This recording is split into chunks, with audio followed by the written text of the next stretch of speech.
and welcome back to the Movies Made Us Do It. Me and Matt are back. How are you, Matt? I am pretty good, sir. How are you? I'm well. We were just discussing up to the end of the intro that we feel sure we've reviewed this one. I think you've nailed it. Yeah. I as you just said, I reckon we did this on the radio, and we therefore. Yeah, and I'm sure we have spoken and talked at length about certain scenes, like the drunk scene and stuff. Yeah. Which maybe is what I'm remembering from this show. Yep, it could well be. But we're doing Jaws today. Yeah. A film we both were convinced we've done, but we've checked and it's not in the archive. So who knows? In any case, it could be another one that fell off, like Get Carter. Yeah, maybe. Disappeared. Maybe it did. Either. Well, it's back now because we're doing it today. So, when did you first see Jaws? When I was far too young to understand it. Everyone sees Jaws when they're far too young because the rating's not that high. Yeah. No, well, so I had a cousin. Technically speaking, not my cousin.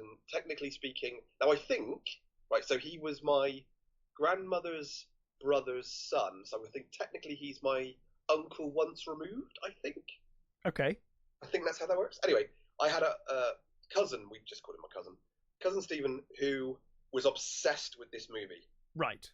And there are worse films to be obsessed with. Whenever I'd go to his house, he had a cabin bed, and we'd literally run around it and pretend it was the Orca. Amazing. I mean, I had no idea what we were doing because at that point I hadn't seen the film. Yeah. There was a shark. I understood that the ground was water and that we didn't want to get into it. Everyone's played the ground is lava and or water or something. Exactly. So yeah, get that. Also had the Jaws game that was like... Oh, the board game? Buckaroo. No, the one with the mouth. Oh, I remember. Yeah. You fished out things from its mouth and it closed. So he had that as well. And he just loved that movie. So for a while, I knew kind of all about the movie and I knew the story, even though I'd never seen it. Maybe I met that guy. And then I watched it a little, I don't know, I want to say 6 or 7. Sure. Was when I watched it. I would say probably about the same for me, actually. It definitely left an impression on me anyway. Oh, dude, I vividly remember going on family holidays, and I was never interested in beach much. But yeah. I vividly remember as a kid going out in the water and being a bit like, oh, shit. You know, just remembering this movie, because I think every kid watched this too young, all of us, and it's like for somehow it was just one of those movies that kind of you were allowed to watch. I don't know, it's weird. I mean, I watched a lot of stuff too young, but this one I watched very young. Yeah, and it did stick with me. One of the, I mean, very early. One of the things that it's been a while since I'd actually watched it. Yeah. Sort of thing. I've seen, you always catch clips on things and stuff, but I'd forgotten how much boob you see at the beginning. Yeah, it should be an R-rated movie. Yeah. But it's not particularly. It doesn't seem to be treated as such. And I distinctly remember walking to school singing "Show Me the Way to Go Home." It's a catchy tune. Very little and watching and seeing people why is that kid singing that weird song? I remember once I met a guy, maybe your not cousin, or uncle. He was in a pub in Clifton. I was talking to some friends. We were talking about films, and this random drunk guy was dying on the hill, and he was like, let me tell you all why Jaws is the greatest film ever made. And you know what? I was like, I don't fucking argue. It's a magnificent film. If do you know what I mean? Genuinely, if this is you think the best film ever made, there's an argument. I mean, it's a fantastically well made movie. Mm-hmm. It's great. So fair enough. The weirdest thing about it's not my choice for the best film ever, but I can there's certainly an argument to be made. I think the thing that you can say about this movie is it's better than it has any right to be. God, yes. Every sequel is proven. Yes. Yeah. And every other shark movie is proven. Do you know one of the things that makes the movie, I think, so much better than a lot of the other stuff is the core characters. Yes, it has very interesting characters with depth and character arcs, and Brody and his wife are wonderful. Yeah, everyone is. Everyone is. I mean, even the kids aren't too annoying, and they act like kids would. And I've not read the book, but I know that the book's apparently one of the things that a lot of people hate about the book is that the characters are so unlikable. When you watch this movie, it's very Spielberg-y. You're like, these are Spielberg characters, yes. Yeah, I mean, things that will definitely go on to They will become, exactly. They will become the archetype, yeah. Yeah. And, I mean, in the book, Brody's wife and Hooper have an affair and all sorts. Yeah, I'd heard that somewhere before. Yeah, there's some really weird stuff in it, and they're all apparently just very unlikable characters. So and you know, one of the biggest changes is Hooper dies. Yeah, and Quint's death is different. So there's a lot of difference. Basically, they just decided to stick with the core story with the shark stuff and not have the whole weird affair plot, subplot, and the mafia subplot as well. Yeah, it totally sounds like he cut out the shit and you know did probably a better job story narrative wise than the book did. Quint's death, which we will get to, that stuck with me a long time. Oh god, yeah. Watching that too young, fucking hell. Yeah, I think that kind of, it prepares you for horror movies, though, doesn't it? Really? Oh, for sure. I mean, it is effectively a slasher movie with a shark. You know, the very beginning is just like how many fucking slasher movies start exactly like this film. 100%. I mean, this is what, 75. So yeah, all those slasher movies to come. Yep, definitely. I mean, you can make the same argument about Alien as well. There are, you know, slasher movies of various genres. Alien was sold to the studio as Jaws in space. Yeah, exactly. You know, so it's like, you know, even, you know, they used yeah, you know, the collective sort of, you know, memory for it. You know. Anyway, shall we get into it? Yeah, let's go. I always forget because you know you remember the you know you always remember the Jaws theme, or at least the main part of the theme. Yeah, I think a lot of people forget how great the rest of that theme and score is. But I always forget when I start watching this movie that it actually opens with that almost submarine-y underwater noise to begin with before it builds into the score, which I love. I think. Yeah. Well, that was another thing I had as a kid. I had the soundtrack. It's such a great soundtrack, and like I said, it's not just the bit because everybody knows that, but all I mean, the soaring tune, you know, when they're chasing it later, like that tune is just so beautiful. It is some of John Williams' best work, I think.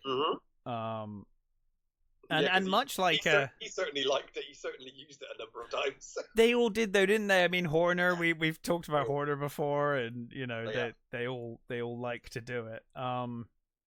I also like as well, like in the 70s, the same with Superman. They're like, well, he's from space, so let's do the title credits through space. And this one's like, well, he's a shark, so let's title credits through the water. Although not for too long, because we do then cut to the hippies on the beach. All doing their drugs, these kids. And you got that one psycho guy who, like, he's lucky that girl likes him, because the way he looks at her, I'm like, wow, that is a red flag. She's lucky she got killed by the shark. that whole beginning of them sat around the fire and stuff with, you know, the drink and all the... The way he looks at her is like, whoa. Jason Voorhees is going to turn up any moment. Yeah, I think she got off lightly with... the shark. I think it would have been worse for her if she'd survived. Yeah. Like, I wouldn't be walking on the beach with this fuck. No way. But in any case, she is into him. As you can see, she's very into him. They're all very drunk and high. And he basically, she runs away and they do a bit of a chase, and you know, he's like trying to find out her name and whatnot. She starts taking her clothes off as she kind of approaches the water. I love when he's like running. He's like, I'm not drunk. I'm not drunk. Look, I'm sober. My favorite line of his is what is it? Oh yes, he says she's out in the water, and he's like pulling his clothes off, and he says, I can swim, I just can't walk or dress myself. I like as well when he's like running after her, and he's like, I'm coming, and then she takes her top off. He's like, I'm definitely coming now. So anyway, she's clearly a I guess in character a professional swimmer, because she starts doing some like water ballet with her leg and stuff. All very cool. And then you get the scene, man. I mean, this was one of the scenes that really freaked me out as a kid. It's the shot of her silhouette and knowing that there's something under you in the water, which I've always had an issue with. Like, I think to this day, people post videos on like social media, and they're like, oh my god, look at this whale, and there's like a whale going under their boat, and I'm like, that is fucking terrifying. The thought of having something that big going underneath the boat, I'm like, no. Even if it's not a shark, it's still something that could quite happily tip your boat over. Yeah. But it's the bit when she's on the surface of the water, and she starts, like, clearly something's nibbling at her or whatever. Yeah. It doesn't make a lot of sense when you realize it's a shark, but it's a really creepy, well-made scene. It gets more sharky as it goes along, because then it becomes like a shark attack. But that initial, like, it like nibbled her toe or something to begin with. Yeah, like a little taste. A little taste, yeah. But it's a terrifying scene and really, really horrible. Of course, he passes out, right? I think. Yeah, he's already. He's just. So he's gone. He's gone, yeah. And so that was that woman's. Yeah, that's Susan Baclini. And she was basically like she became a stunt performer, but she actually worked in water shows. Now that makes sense. The leg movement was too good to just be a random girl. I was like, that's someone who's trained to be in water. Yeah, she worked on like national tours with Gentle Ben, Judy the Chimp, and Clarence the Cross-Eyed Lion. Okay. Yeah, she she performed with a water skiing lion. And basically, she got the job because she said I think at that point she'd already done one Playboy shoot. I think she's more than one, but she'd done one, and she sent them a picture of her and said, I can do everything you need, and you'll see me, and you won't need another actress, because I can do all the things you need, and you won't need to do cutaways to a different actress and stuff. And they were like, that sounds brilliant. So they basically literally put her in like a pair of shorts that had ropes on it, and it just had like guys either side of her just yanking her through the water. Right. And then it's very effective. It's a brilliant, just what it is. And then basically they recorded the screaming and stuff in the studio while they were basically with her sat there screaming while they poured water down her throat. Right. It's like, wow. It works. That's pretty impressive. So yeah, she was an impressive woman. Yeah. We're then introduced to the Brody family. It's morning, and they're like the worst morning people. Like, I love that he's like walking around with his eyes closed. Most of the scene he's just like, I refuse to open my eyes. And they're just a wonderful family. I love. They are. Ellen kind of they deliver some I think they deliver exposition in the scene very effectively. It's very natural. But you know they've only just moved. They moved in the fall. Now it's the summer, and it all comes out really naturally and flowing. It's great. And it's like, where are the kids? Oh, I think they're in the back garden. They're like not that bothered. They call it the yard. Yeah. Yeah, the yard. And of course the kid comes in with his bloody hand, which he's super impressed by, and it's all And being a fan as I am, he immediately mentions vampires, which gets my attention. Of course, of course. I got attacked by a vampire. Yeah, on the palm of your hand. Yeah, and there's a great shot here where you've got the phone goes. He's the wrong phone up, and you get him talking to I presume his deputy on the other end, presumably, or the secretary, whichever. He's talking to someone, and you get you got him in the foreground, and you get the whole thing of his wife and patching up the kids in the background. Yeah, it's a wonderful shot. It's so cool. Yeah, and you just got these two little conversations. You can't really hear either one well. You just get bits and pieces from each conversation. Yeah, so you get the gist of what's going on, but you don't hear them, crystal clear. It's such a great little shot and little scene. Yeah, and we then see Brody driving into work. We see the Amity sign, which will become defaced later. Yeah. But of course, Brody's on his way to meet the kid from the night before, who is basically reported a I guess he's reported a girl's gone missing. Yeah. Like, I don't know how he knows this, because he passed out on the beach. If I woke up, I would have been like, I guess she fucked off. They found her clothes and not her. Oh, that's true. Yeah, that would make sense. Okay, yeah. So he's basically reported it in any case, and yeah, and he makes a thing about it. It's like, well, I reported it, didn't I? Yeah, I couldn't have been the murderer. I reported it. That has never happened before. I love the performance by the policeman who blows the whistle. Yeah. That you don't need to see it. The look on his face, and when he collapses and he's playing with the sand, he's just completely distraught.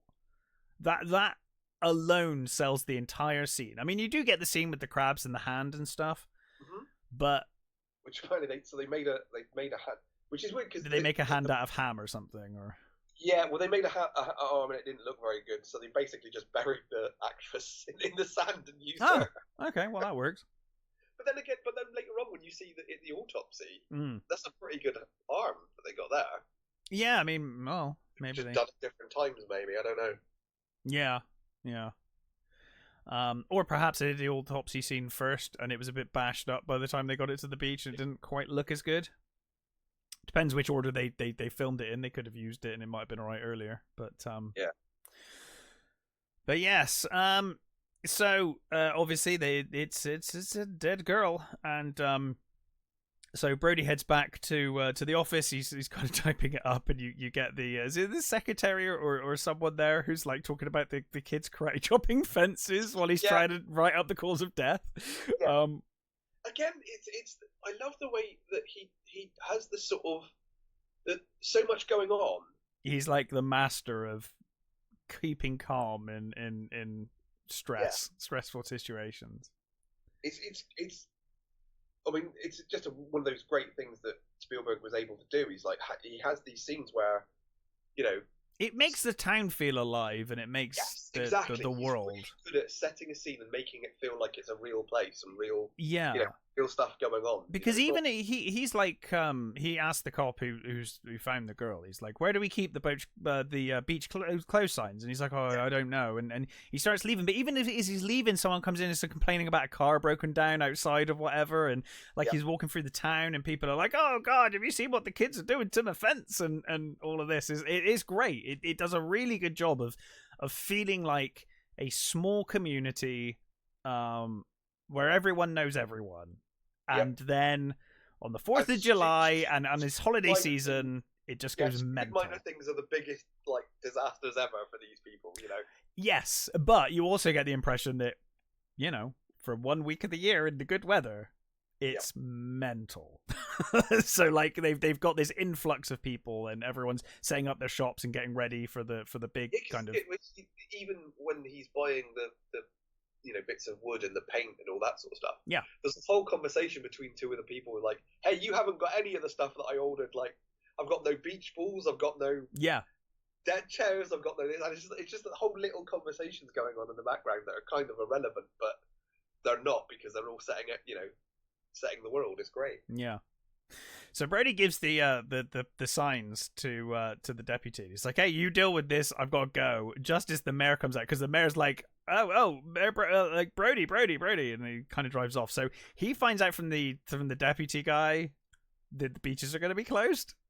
Because he's like, "Why are you carrying those signs?" And he's like, "Oh, I'm going to go close the beaches." He's like, "Oh, okay, fair enough." So I think they catch up because they then presumably run to the car and get everyone they fucking can. Yeah, there's a bunch of kids doing their swimming certificates or whatever it is. Yes, so he's basically going out to tell them to get back in. Yeah, and he goes on to the vehicle ferry. Little ferry, yeah. And he gets mobbed by like the mayor, the coroner who has been paid to change his mind, or heavily suggested that he change his mind, and the sub mayor, the chubbier guy who looks more sleazy than the actual mayor. Yeah, somehow that's Kyle Gottlieb. He actually wrote a lot of the dialogue and oh stuff. Really?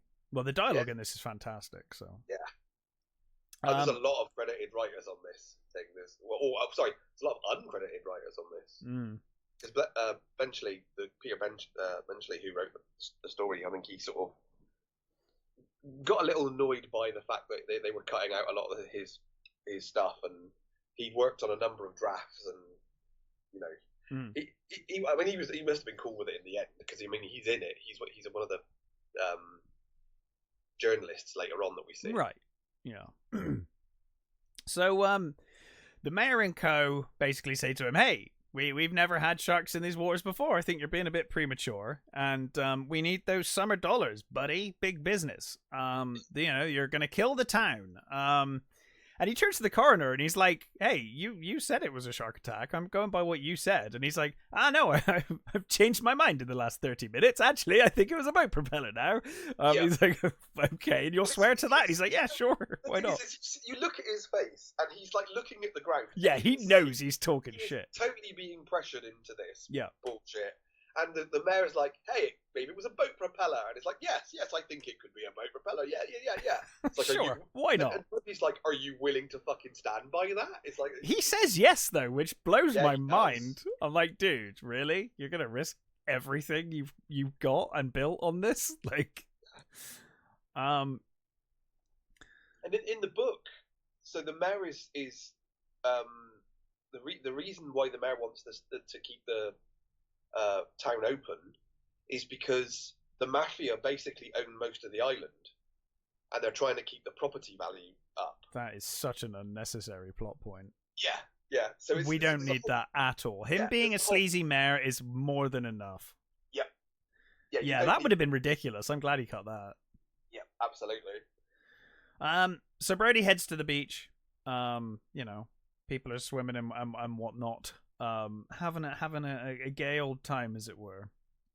And again, you get that like busy at the beach vibe. There, you see multiple people. You got the guy with the dog. You've got the kid coming in to pester his mum constantly. You've got the lady out in the water. Just chaos, and it really does sell to you the idea of like, how the hell is he gonna keep an eye on all of these people? You get the really cool fake out as well with the swimmer who's gone underwater, and you just see their head, kind of the top of their head, the cap kind of appearing. And it's great because you just, again, you've got everything going on around him, and it's just, he's the only one that's nervous. He's the only one. Yeah, well, you got that guy as well who like comes up and he's like, "Oh, hey, I know you've got problems downtown, but what about my rubbish collection or some shit?" Is that the bad Harry guy? Yeah, and he's like he's trying to look over his shoulder to see the girl behind him to make sure that she's not dying.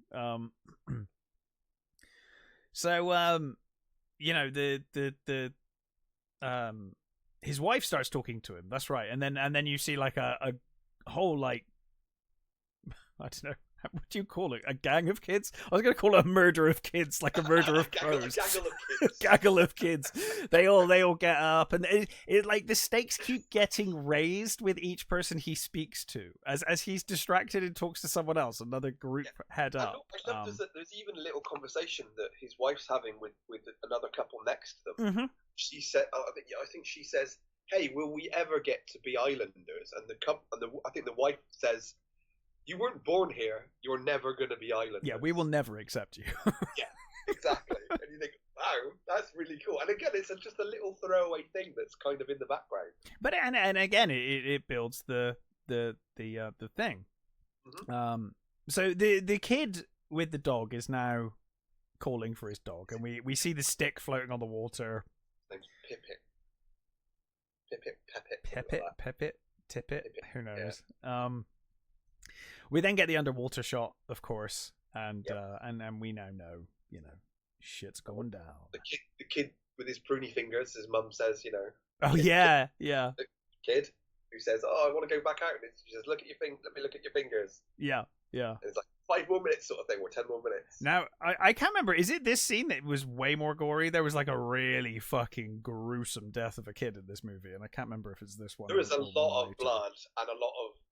Yeah, but there was a shot I've seen. Like, I don't think the actual shot exists, but I've seen like a still of it, and it was like shark fully like chomping down on this child. It looked hideous. No, it's not that bad, but you get. Oh no, you get a hell of a lot of blood, and I love how natural it looks at first, because you see the shark kind of flipping over in the water, and the people get up and they're like, "What the hell was that? Did you see that?" And then just blood, and then you get the mum just distraught, and it is the same mum, isn't it? It's the mum that was telling her kid that probably been out in the water too much. Kid in the family, and you get the that dude calling for his dog still, and there's just a stick floating in the water. Yeah, and you get the I guess boat floating thing, split in half, just kind of washing up on the shore. What they call it, a line? not lino. They call them the float thing. Yeah. So I guess later that day, they've basically said, well, we'll have a bounty for the shark. It's like $30,000 or something to kill the shark. $3,000. Is it 3,000 they started at? Yeah, of course it's the 70s. What am I talking about? Yeah, that would be ludicrous. So they're gonna have like I guess a town meeting, a council session. Yeah. And like Brody must know going into this, he's like, I'm getting fucked on this one. Like, I totally told him not to, and I'm totally getting blamed. Because he's kind of sat there while it's all going on around him, and everybody's making jokes about stuff, and one of the guys says, hey, that money is that cash or charge sort of thing, or yeah, and there's that woman's like, I don't think that's very funny. No, not at all. And of course the mayor is like, oh god, I shouldn't laugh at this because this is kind of my fault. He's taking it seriously now. So yeah, he's the mayor basically he's like, can we have some order, please? Sheriff Brody, you deal with this. Sheriff Brody has to basically say to everyone there, like, oh, we're gonna pawn some extra deputies, and We'll get some people to look for the sharks. They'll just look out. One of the women is like, "Oh, are we going to close? Tell us." The obvious question. Yeah, they want to know whether the beaches are going to be closed. And Brody's like, "Yeah, we're going to close the beaches," and they're like uproar. Uproar with all this. And of course, the mayor then steps in. Is like, only for like a couple of days. Only for like. I think he's like 24 hours, isn't he? He's like not for long at all. Like, we'll catch this shark in no time. Don't worry about it. Yeah. We'll just it'll just be there waiting for us. It'll be fine. But one of the people in the crowd is like, 24 hours is like 3 weeks for us. Yeah. It's like, what the fuck? Someone's died. Two people have died in really horrific ways. 2 people and a dog. Don't forget the dog. Oh yeah, of course, I'm the dog. I care more about the dog, truth be told. But then, of course, you get the nails on the chalkboard. Yeah. Quint and his shark drawing. I think it was him who drew the shark. I'm assuming it was him. I always presumed it was him that drew the shark. The little man in it. Yeah, the child. Yeah. And it's one of the best. Oh, it's probably one of the best introductions. Yeah, 100%. Yeah. It's right up there with Marion from Raiders. Yeah, it really is. Or Indy from Raiders. Yeah, Warrington, yeah. It's oh Jesus, this monologue. Yep. When he's like, I value my neck more than I value your $3,000. He's like, I'll catch him. What does he say? Like for 3,000, I'll catch him. For 10, I'll find him for 3, but I'll kill him for 10. Kill it for 10. Yeah. And he says, I don't need no volunteers. I don't want no mates. There's too many captains on this island, which is a great quote in itself. Too many captains on this island. And he's like, I love the way he says, for 10 you get everything, the whole, head, tail, the lot. Yeah. And he's like, I love that prior to this, nobody was taking this terribly seriously or was in any way bothered about the shark. They were more bothered about how inconvenienced they were. Yeah.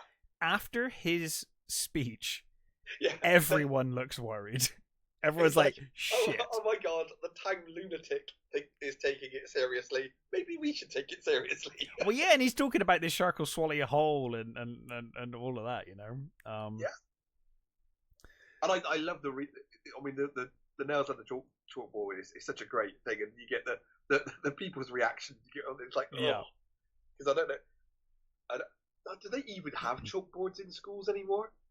Probably not anymore. It's whiteboards now, probably right? Not anymore, but or even probably not even whiteboards now. It's probably all just digital. But yeah, I still had chalkboards in my day. So and I remember trying to do the quint thing with the nails down the chalkboard to try and get a reaction in class. Yeah. So later that night, Brody is he's now like, reading Sharks for Dummies or something. He's like, I need to learn all about sharks now. He tries telling his wife all these facts, and she's like, I don't care. I love that he's there sort of, he's so engrossed in that book that he doesn't feel her coming up behind him. Yeah. And they both, she startles him, he jumps and startles her back. Yeah. Which is brilliant.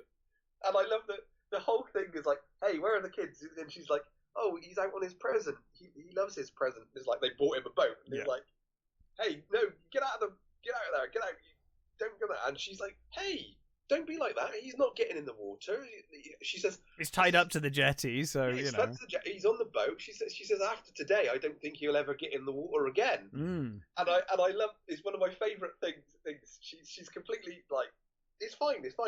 And then she sees that picture in the book of the shark. She said, "Get out!" Smashing his nose through the bottom of the boat, and she's immediately like, "Get the hell! You heard your father! Get the hell out of the boat!" Yeah. And he looks at her, and it's like, "What the hell just happened?" And it is weird because the book he was reading looked more like a scientific book of facts. It's the same book. I'm pretty sure it's the same book. Is it the same book? Because that picture looked like it was from like a 50s adventure novel or something. It was like some sort of sort of adventure tale, but maybe it was. That's maybe. Sometimes they use those pictures. They do actually. That's true. They might have been talking about sharks in fiction and things. Yeah.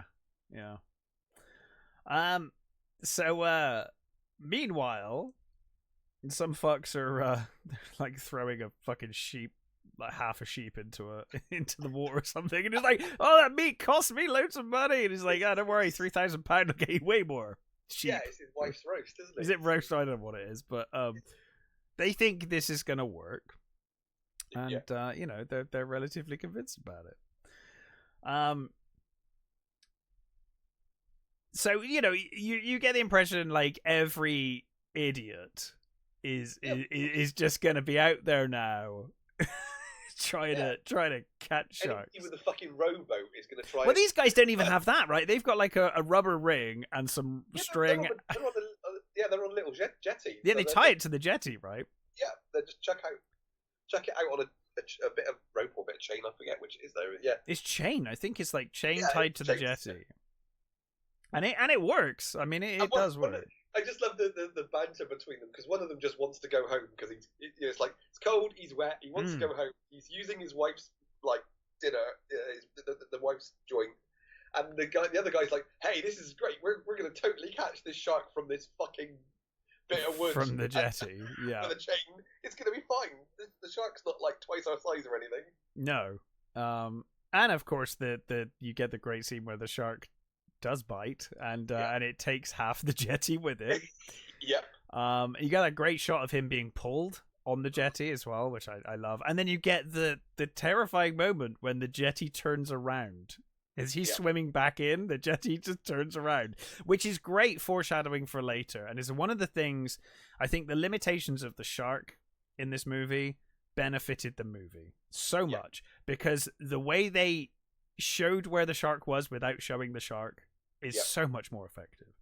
Like the barrels later on and the jetty here, terrifying. I mean, they built 3 sharks, so one full-on shark, one sort of one side. Bruce with one side open, and then the other side with the other side open. Yes. And the main shark, basically, they got it working, and it was working, but it was in a freshwater tank. So of course, the moment they put it in salt water, it completely gummed up and got fucking sank the first first day. The prop, so they had to get it out of the a whole crew of people had to fucking pull this bloody shark out of that from the bottom of the ocean floor. Mm-hmm. There's just a lot of. There's had so many problems with it. I mean, the skin it was made of blew up. So it soaked up all the moisture and stuff, and it was made it even heavier, and almost everything that could go wrong did go wrong with this bloody shark. Yeah. The crew hated it. They really hated it. And there's a story about that. I think it was Spielberg, not Spielberg. George Lucas and one of the I can't remember which other bloody director it was. Might have been Coppola, when they went for a tour around the shark when it was being built. And as a joke, I think they put one of them put his head in, and the doors shut and didn't open, and they were like, "Fuck, we broke it. Let's get the fuck out of here." I love the shot of the jetty coming back into shore. Yeah. When they're like, oh my god, and you just see this thing just come back in. It's like, oh, that's such a great shot. I love that. It's such a great tension build, and he manages to get back, and I just love it. It's like, can we go home now? yeah. Can we just leave now? Is that possible? So the following day, Brody's like, maybe this bounty was a bad idea, because there's like a billion trillion boats now all showing up, and like everyone with a boat is like, hey, I'm gonna go and catch this shark, and they're all terribly under equipped, all of them. Well, or maybe over equipped. I mean, one of the dudes has got like sticks of fucking dynamite. Well, yes, sorry, there's Crocodile Dundee, and then the rest of them are fucking It's like, where you go with the sticks of dynamite? It's like, what I've got out there. But this is, of course, the appearance of Richard Dreyfuss Hooper, who gets off his boat, and he tries to give advice. I love when he's trying to give advice to those guys about how many people they've got on the boat and the dynamite and stuff. And he's like, hey, you know, you've totally overfilled that boat, and they're like, ah, shut up, and he just walks away. He's like, they're all gonna die. We're gonna die. And I like he says to them, hey guys, where there's a hotel or a restaurant around there, and he says, yeah, keep walking. Yeah.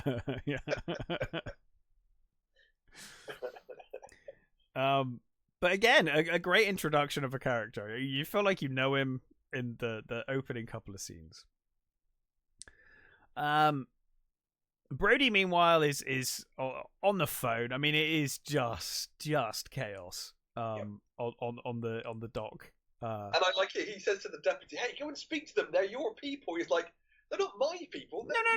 No. We had this conversation yesterday on the beach. We will never be islanders. They're your people. They're definitely your fucking people. He says no. He says all of these people are from other places. Have you not seen the license? And he's not right. Cars? They're from all over. But of course, Hooper comes in to the office, and Brody is like elated. He's like, "Oh my god, you're the man that's going to solve the shark problem." I like that there's a sort of he's kind of ignoring him at it, and you get this sort of. Well, he's just busy, isn't he? He's busy and stressed. Yeah, and he tells him to sort of, hey, tell those guys to get out of the boat, and it's like, why am I doing this? Yeah. And it tells him that he's from the Oceanographic agency or whatever the hell the place is. Yeah, he's so happy to see him.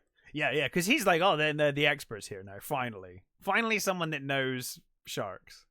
Yeah. Because all the rednecks now are all covered in blood out in the water, throwing meat into the river and drinking beer and lighting dynamite or whatever. I'm not sure that you can call them rednecks. I think that's completely the wrong end. But I get what you mean. Hey, he said they travelled in. Well, that's true. Yeah, maybe they're. That's a long way to come. But yeah, sure. I called the people at the start hippies, and they probably weren't either. So Hey, they had long hair. They were. They had long hair, and they were smoking pot. I don't know.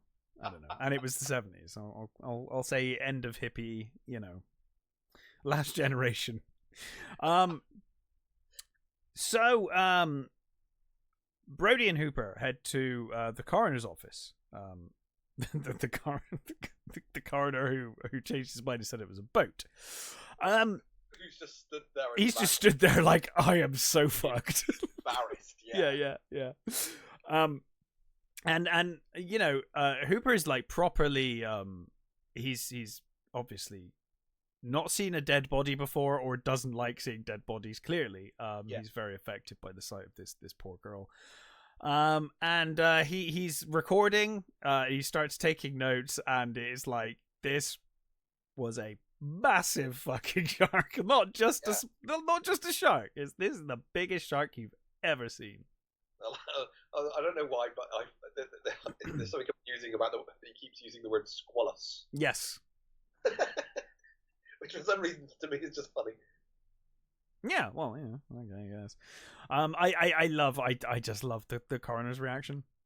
It's so funny. It's so well written that he had to be in the room after everything. He just looks so thoroughly ashamed of himself. I love how sort of professional and also angry he is by what's going on. And I like that, Brody goes to light up and he's like, do not smoke in here. And it's, he's so sort of a matter of fact about all this sort of stuff. And he's doing this while he's shaking and having trouble breathing. He sort of washes his face. It's like, you've got one hell of a fucking problem here.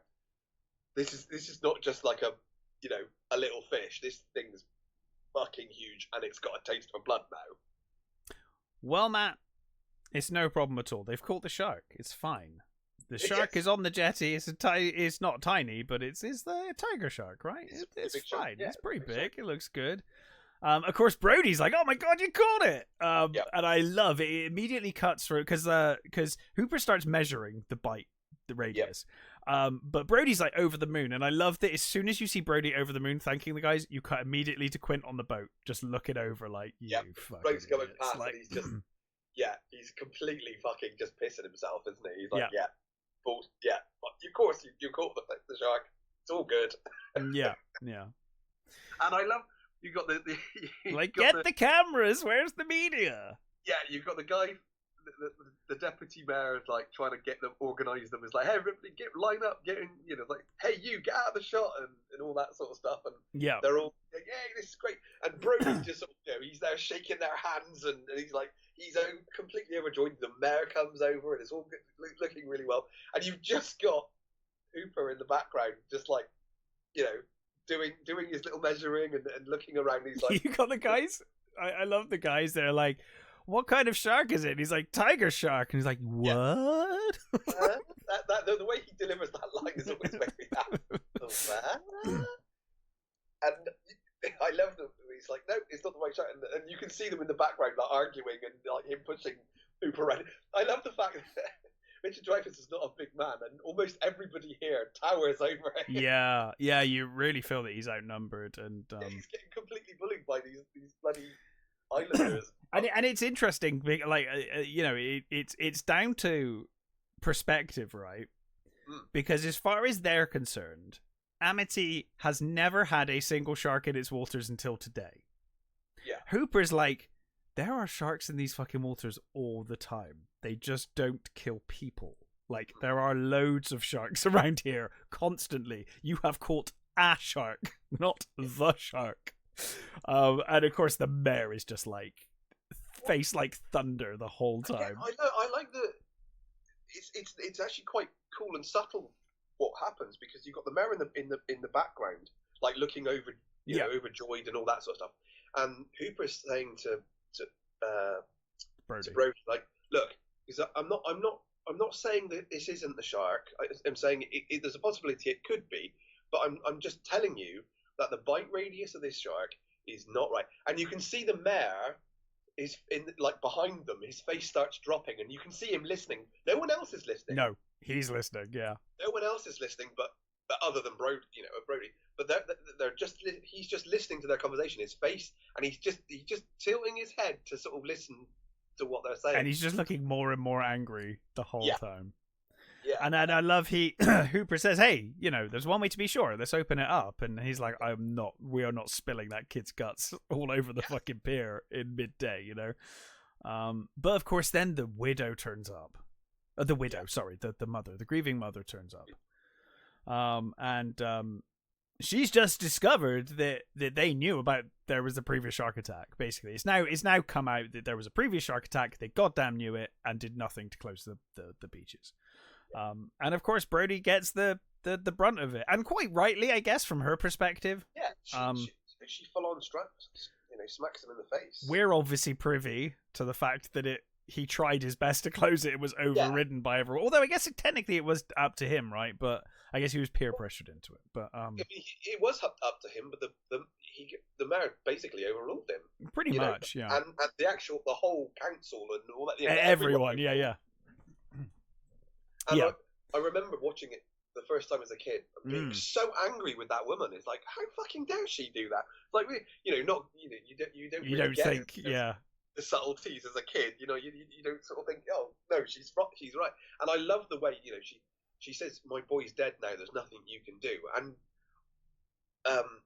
bloody Roy Schneider, he's so good. Expressions I mean, they're all of the main three cast members. They're all fucking wonderful actors. But I love his, he's got that stone face. You can see it, and he's just looking at her, and everything is just written on his face that he's like, he knows, and he's fucked. And I love the mayor says, oh, she's wrong, Martin. She's wrong. She's not. And he's like, no, she isn't. Yeah. She's right. She is 100% right. Yeah. Yeah. It's like, I could have done something. He could have stuck to his. He feels he could have stuck to his guns, and he could have, told you to fuck off, basically. Yeah, he could have done it, but he didn't. We then cut to the evening, right? And they're just about to eat food and say grace, and obviously he's. Well, I think I get the impression they've just eaten, but he hasn't eaten. Maybe. Yeah. And I love that the scene with his I think it's his youngest son, isn't it? And when he's like miming what he's doing and stuff. Yeah, it's adorable. My sister did that when she was little. Really? It's a thing that kids really do.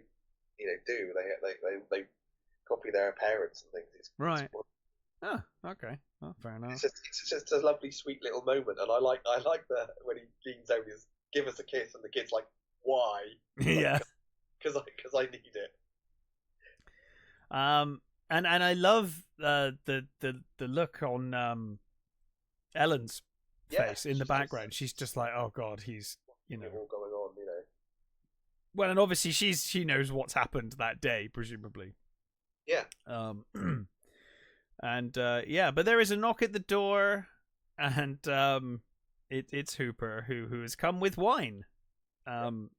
Basically, I thought like he's come with wine to just basically be like, you guys are screwed. Yeah. I thought I'd come in and offer. I guess he's coming to try and get him to open the shark, right? This is the character work that I love, and it's I've read a lot of the. Have you ever read any of the fucking the analysis of this movie? No, I try to avoid too much of that. Oh my god, some of them are just so fucking crazy. It's like the Shining ones. I'm always like, no, fuck off. It's just sort of stuff like, oh, this is an indictment of the American society. That sort of, class system is like. But having said that, most of it is utter fucking nonsense. But there is definitely a class thing with these three characters. Oh, there is with these three, for sure. Because you've got Hooper, who is clearly rich and comes over with the wine. And I love that, Brody's, a middle class sort of guy. And I like the way he just opens the wine and, pours it into this glass. It's like, you want to make that brief first. And yeah. It doesn't get any of the subtleties of the wine. He just wants to pour it. He pours it in the wrong glass. And but I don't... I love all that. I don't buy that it's an indictment of the class system, though. It's like this character has money. And if anything, this character's wealth is a detriment to him through the whole film. He gets nothing but shit from Quint the whole time. Yep. Quint will not take him seriously for a second. Another part of that whole analysis is Quint is the working man and all that sort of stuff. And then there's all that stuff about, Quint must die because he has to be cut down and all that sort of stuff. No. God, really? Do we need all that? Sure. You do you, but that Quint must die because Quint is the expert. He's the guy who kills sharks. Like he's the in any normal story, he's the guy that's going to save the goddamn day. No one listened to him. He's absolutely right. He knows how to kill the shark. He's going to go do it his way. It's going to be fine. When you get rid of him, then you're like, oh shit. Now it's the guy who knows, but he doesn't. He knows all about sharks, but he's never dealt with sharks in real life. And you've got the other guy who doesn't even like being on the water. Like the expert is gone. It's the tension building. That's why you have to kill Quint. It's not some fucking statement. No, that's one of the great things I forgot to mention with Brody. Where they've set up that he hates the water. Oh, yeah, we did forget to mention that, didn't we? I forgot to mention that when we get the big attack on the kid on the beach, he never gets in the water. He just about gets his feet wet. Yeah, he's like dip a toe, and that's about as far as he goes. So you get that, and sure, there is definitely a class thing with these three characters. And that is that's part of their character, absolutely. Yeah, exactly. That's. But I don't buy the whole movie. That it's this big fucking, thing about the class system and all that sort of stuff. It's like, we don't need any of that bullshit. It's a giant shark movie. Yes, it's a giant shark about movie. A giant killer shark. Great characters. Yes, and the class plays a part. Is great characterization for each of the characters. They all feel real. As a result of having these backstories, and I'm sure there is some commentary, but to suggest the whole thing, the whole movie is this, it's like no. Anyway, they Well, he basically Hooper's saying, look, you've got this big shark. It's going to attack again. Yeah, and he says, I'm going away on this boat to do, this for a couple of months or something. I'm not going to be here and all that sort of stuff. And I like when Brody's wife says, "I hear you're in sharks" to him, and he's like, "Well, I've never heard it put that way before, but yes." Not yet. And I like that he explains about why he does what he does, and he even though you get this impression that he's very knowledgeable and he's very passionate about what he does, and I like that they set up you get more set up for his character and what he's like, and I like that they're having this conversation, and he basically eats Brody's meal, which is great. Yeah, so they're eating this. It's like no, it's like okay, and he just sort of starts waffling it back, and they're drinking. He says, and Brody's basically just sat there listening to this, and he's like, hey, it's like, let's go and open up the shark.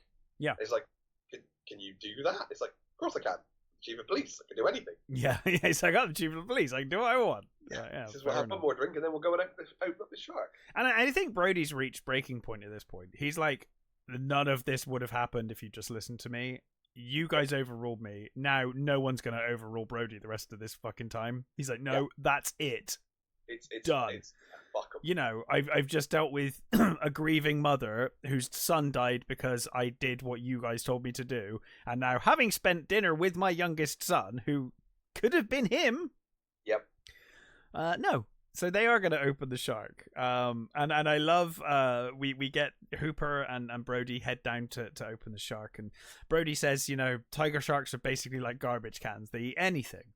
Yeah. Whatever's on the floor, and he even knows where the shark's been because he finds a license plate, doesn't he, from like a car? Yeah, it's from Louisiana. Yeah. He knows where that, you know, he says like, well, we know where that where it's swam up from, you know. Yeah. But and I like Brody to say, is there a car in Yeah, there? yeah.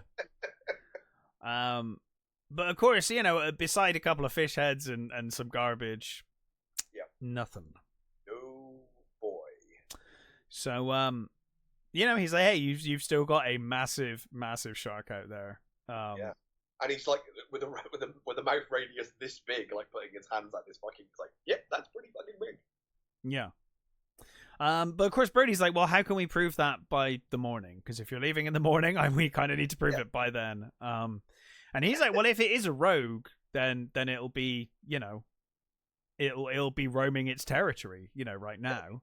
It'll be like night feeding. It's like, yeah, okay. It's like, we're going out. It's like, no, we're not. I'm not going out now. It's like, yes, you are. Could I not do that? But of course, he's like, Anna, here's a life preserver. Get over it. It'll be fine.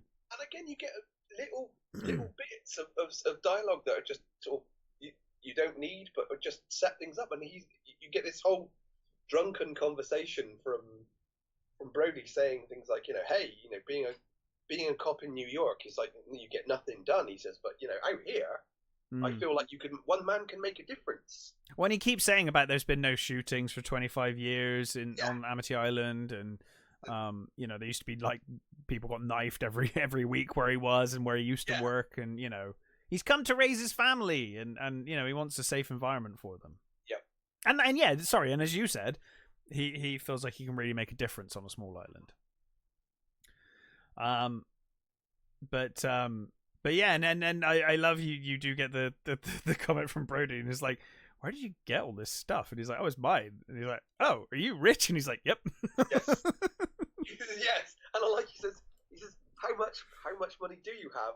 And he says, me personally or the family? Yeah. And he never actually says how much money he has. No. I love the way he says, me personally or the family? And you think, oh, it's that kind of. It's that kind money. of wealth. Yeah. It's stupid money.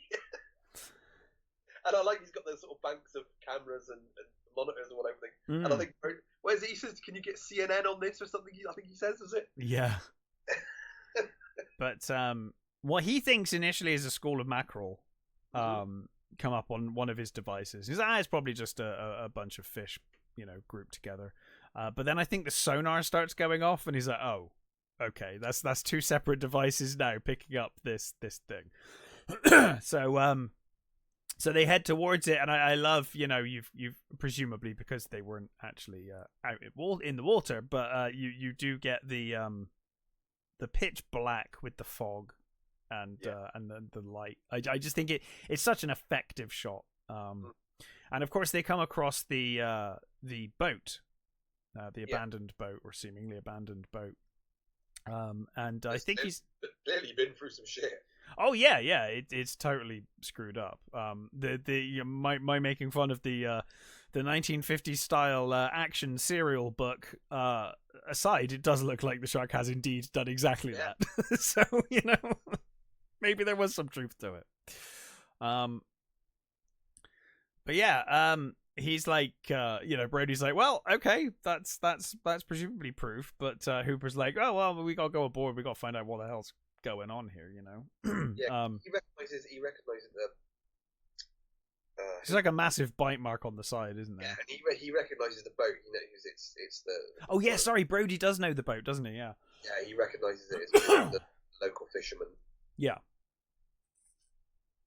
Now Brody's like, we could just tow this boat in, but you know, Hooper's like, no, I gotta go in. I'm gonna go in the water. And he's like, don't worry, nothing will happen. It'll be totally fine. He's like, is there anything I can do? And he's like, yep, don't touch the equipment.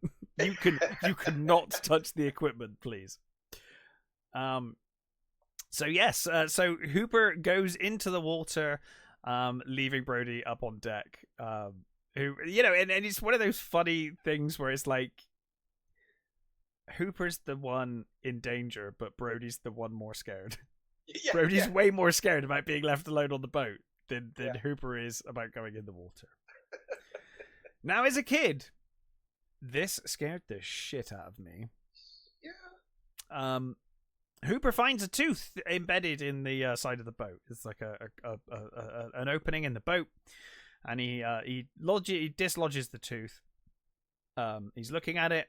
He turns around with the torch, and starts looking into the hole when the head of whoever the dude is, Sans eye, appears in the crack. And as a kid, Ben Gardner, who presumably had both eyes originally, I assume.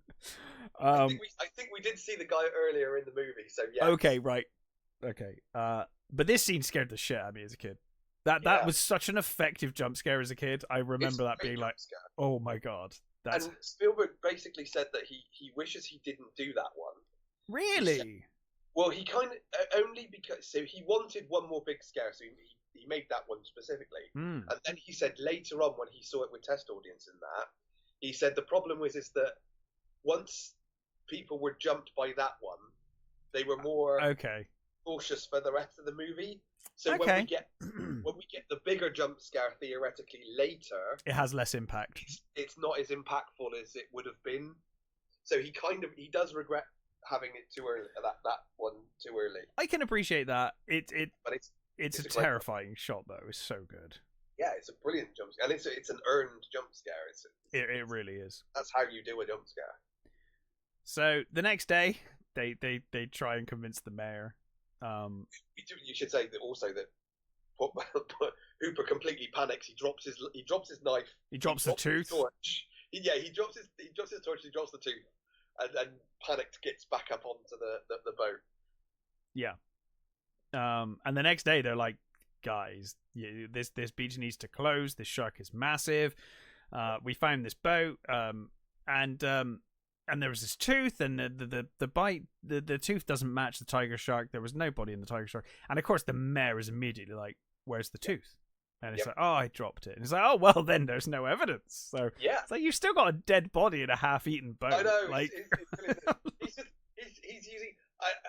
The thing is what's again, kudos to the actor, Murray Hamilton, because you can see him like working through his options as he's like, oh, how am I going to work this? How am I? You can see him going, well, you don't have that tooth. Where is the tooth right now?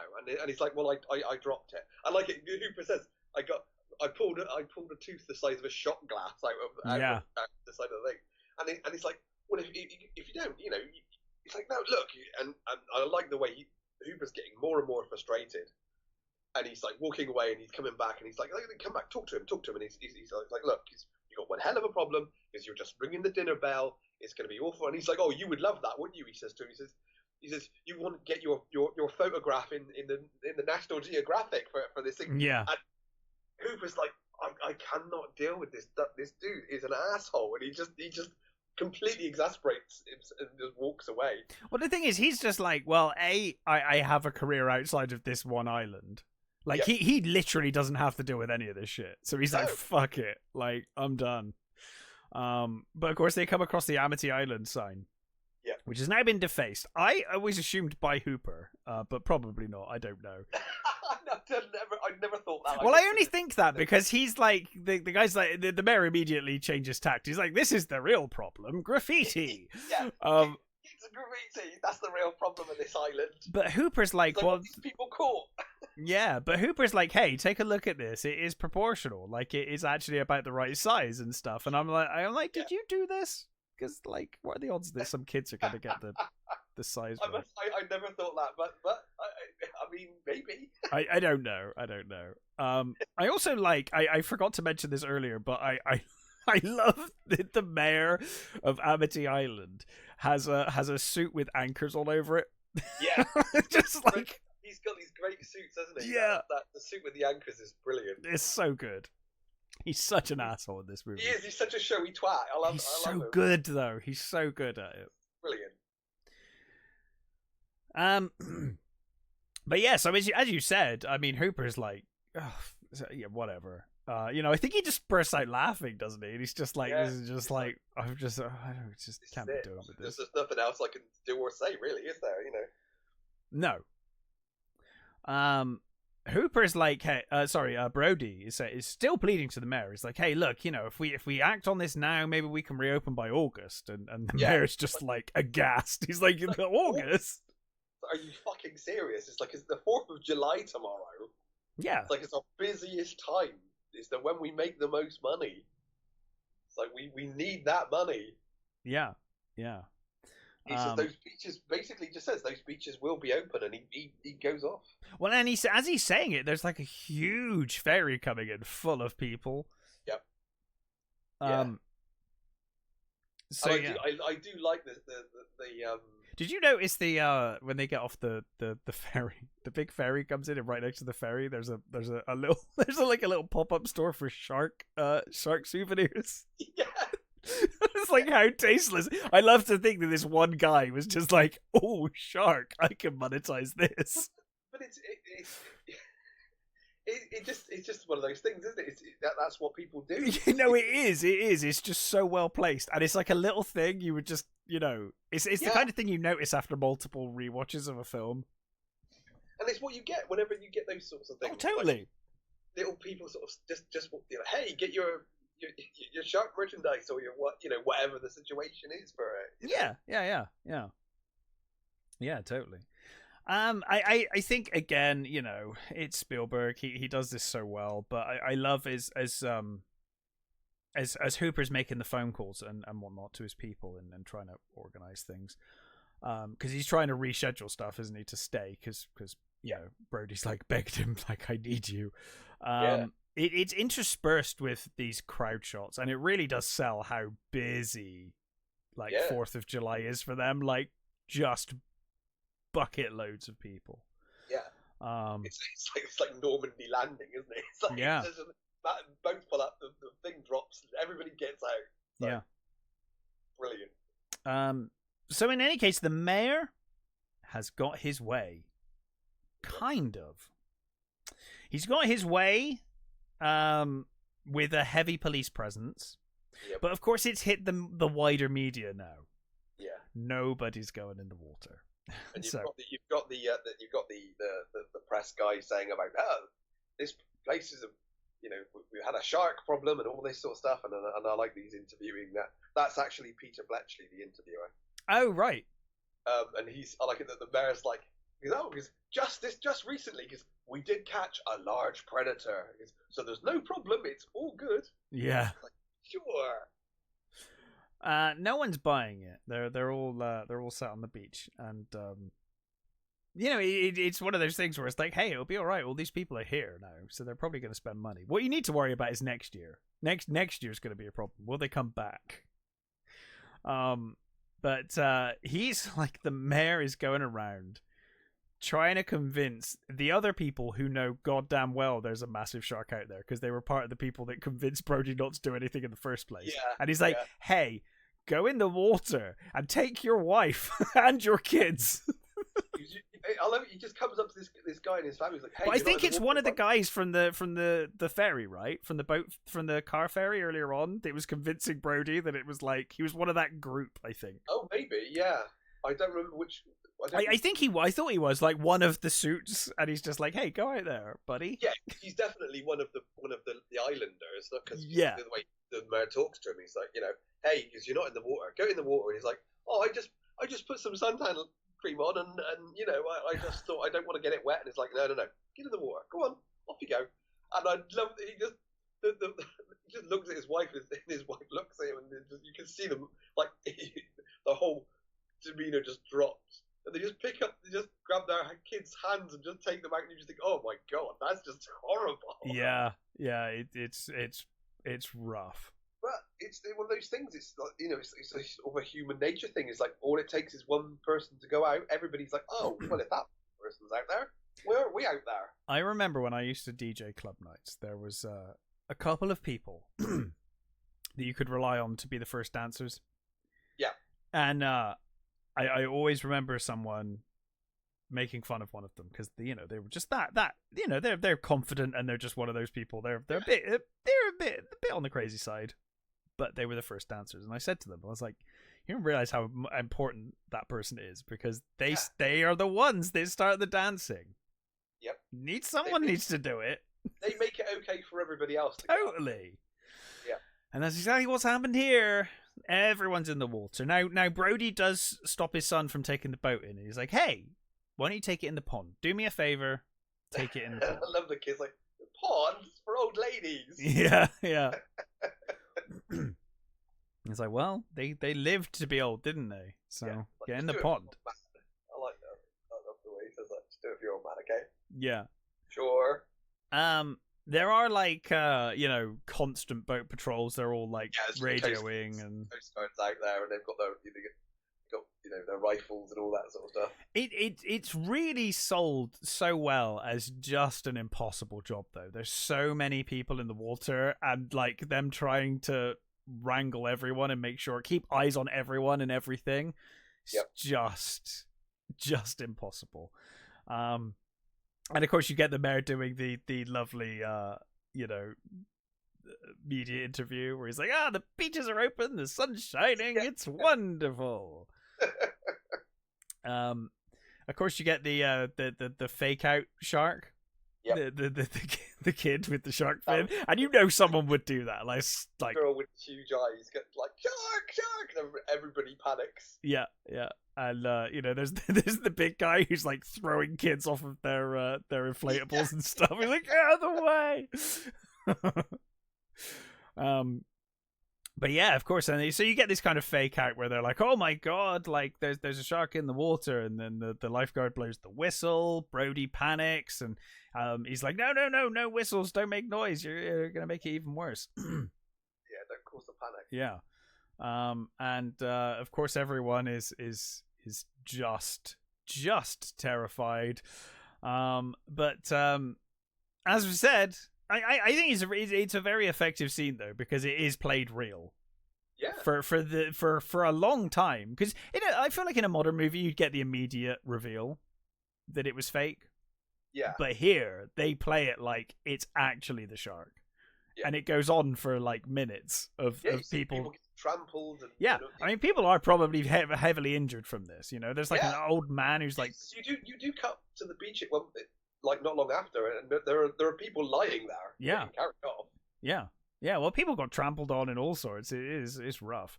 But I love how real they play it, as if it could be a real shark attack. And of course, we do see Ellen's like screaming for the son as well, because she doesn't know that he's in the pond.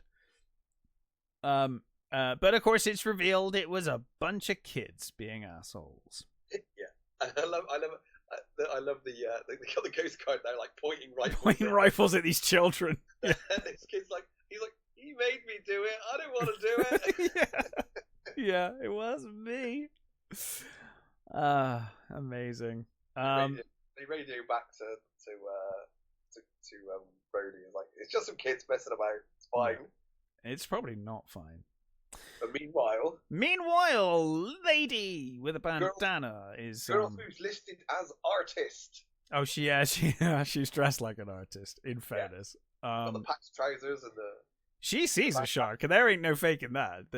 Well, there is faking that, evidently, as this film proves. But shark, and at first nobody sort of takes any notice. They're sort of like, we know it's a fake. Like, no, over there. Yeah, and we see it though as the audience. There's no faking that without a lot of money and Steven Spielberg. You're not faking that. That's a shark. Meanwhile, the kids are in the pond with the old ladies. And you get that great shot of the kids, and then you've got the I think it's like an old lady or old guy in the background, and then behind him is the shark. Oh no, it's the guy, isn't it? It's the guy who's like, "Are you guys okay over there?" They're okay, yeah. Yeah. But the shark upends him and the other boat. Yep. And you just the shot is the guy's pulled under because you just see the shark under the water. You just see it, but you don't see enough. You don't see much. You just see it's there, and it's horrible. Is this the leg bit as well? The leg shot, the leg, the dropped leg is like rough. Brilliant. And my favorite shot is the kids in the water, like completely frozen, like shit scared. Yeah. And that beautiful shot of basically from the shark's point of view coming towards the kid, and the kid just like staring at him, and then it just goes past him. Yeah. What would be a far less impressive drone shot now. Yeah. But would have been incredibly hard to do that well back then. Yeah. Such a great shot. It is an amazing shot.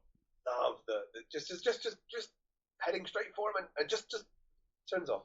It's like, wow, that's so fucking cool. They get him back to shore, and he's passed out. He's like in shock. Ellen's like, he's dead. Dead, yeah. Brody's like, no, he's in shock. He's alive. He's all right. But not everyone's all right. You know, that guy presumably is dead or has at least lost his leg. Well, I get the impression. I'm assuming he died because there was like a fountain of blood. There's no way that dude. He like exploded into a ball of blood. He's got full on munched. Yeah. And yeah, so they take their son to the hospital. Obviously, he's physically okay, but he's obviously in shock. And they've said he's going to stay in overnight. I think because he's and sad to say, but proof that kid's a wrong un. He asks for coffee. He asks for coffee ice cream. What kid asks for coffee ice cream? Well, these days I'd go for coffee ice cream, but back as a kid, certainly not. Certainly not. To be honest with you, actually, I'm a boring person when it comes to ice cream. I'm like a vanilla, strawberry maybe. Like the most extravagant I will go is would be mint chocolate chip. Mint's my favorite. That's as far as I'll go. And I do like raspberry ripple, but okay, yeah. But, coffee. I like coffee. Oh, I love coffee desserts. Coffee is amazing. Oh, coffee should not be in desserts. Tiramisu is disgusting. Oh, and no, I disagree. Let's make the rest of this entire podcast about desserts. Let's discuss ice cream. Let's just not discuss the rest. We're halfway through the movie. Let's just talk about desserts for the rest of the film. You can't beat a Viennetta. No, fair enough. So the mayor comes to the hospital, and he is ruined. He's like, I have. Oh God. Yeah, it's finally dawned on him that he's fucked. He is like ready to burst into tears. Yeah. Like he's got tears in his eyes.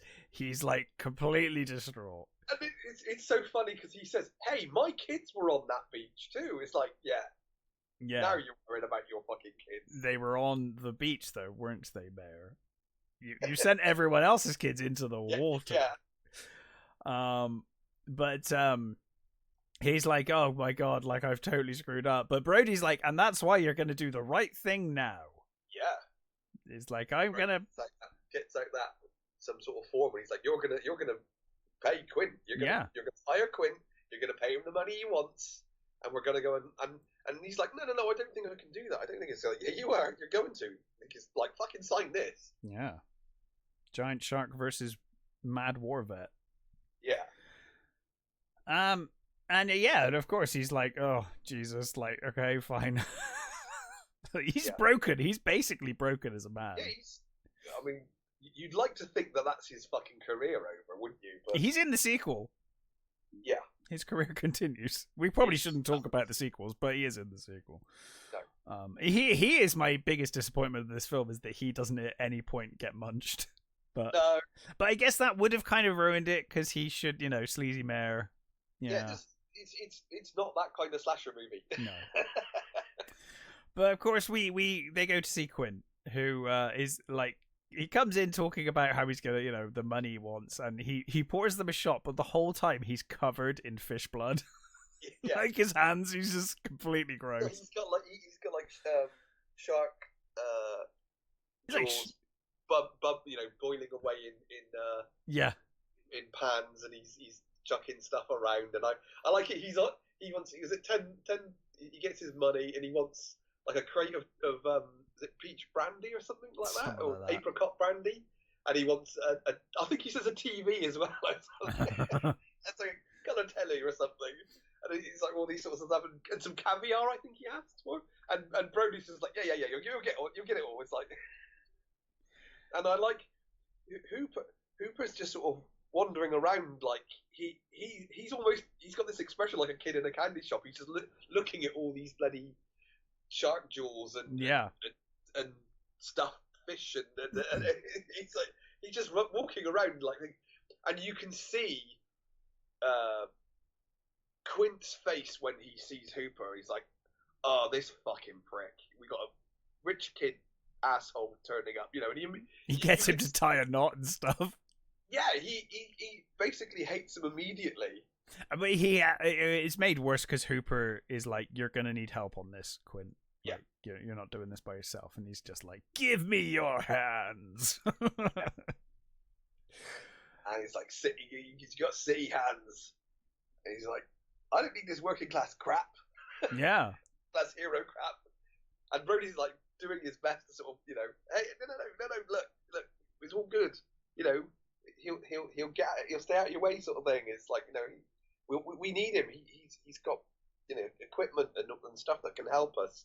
And just Quint's like, yeah, I'm not convinced, but what the fuck? It's like, yeah, sure, it's your party, but it's my boat, sort of thing. Yeah.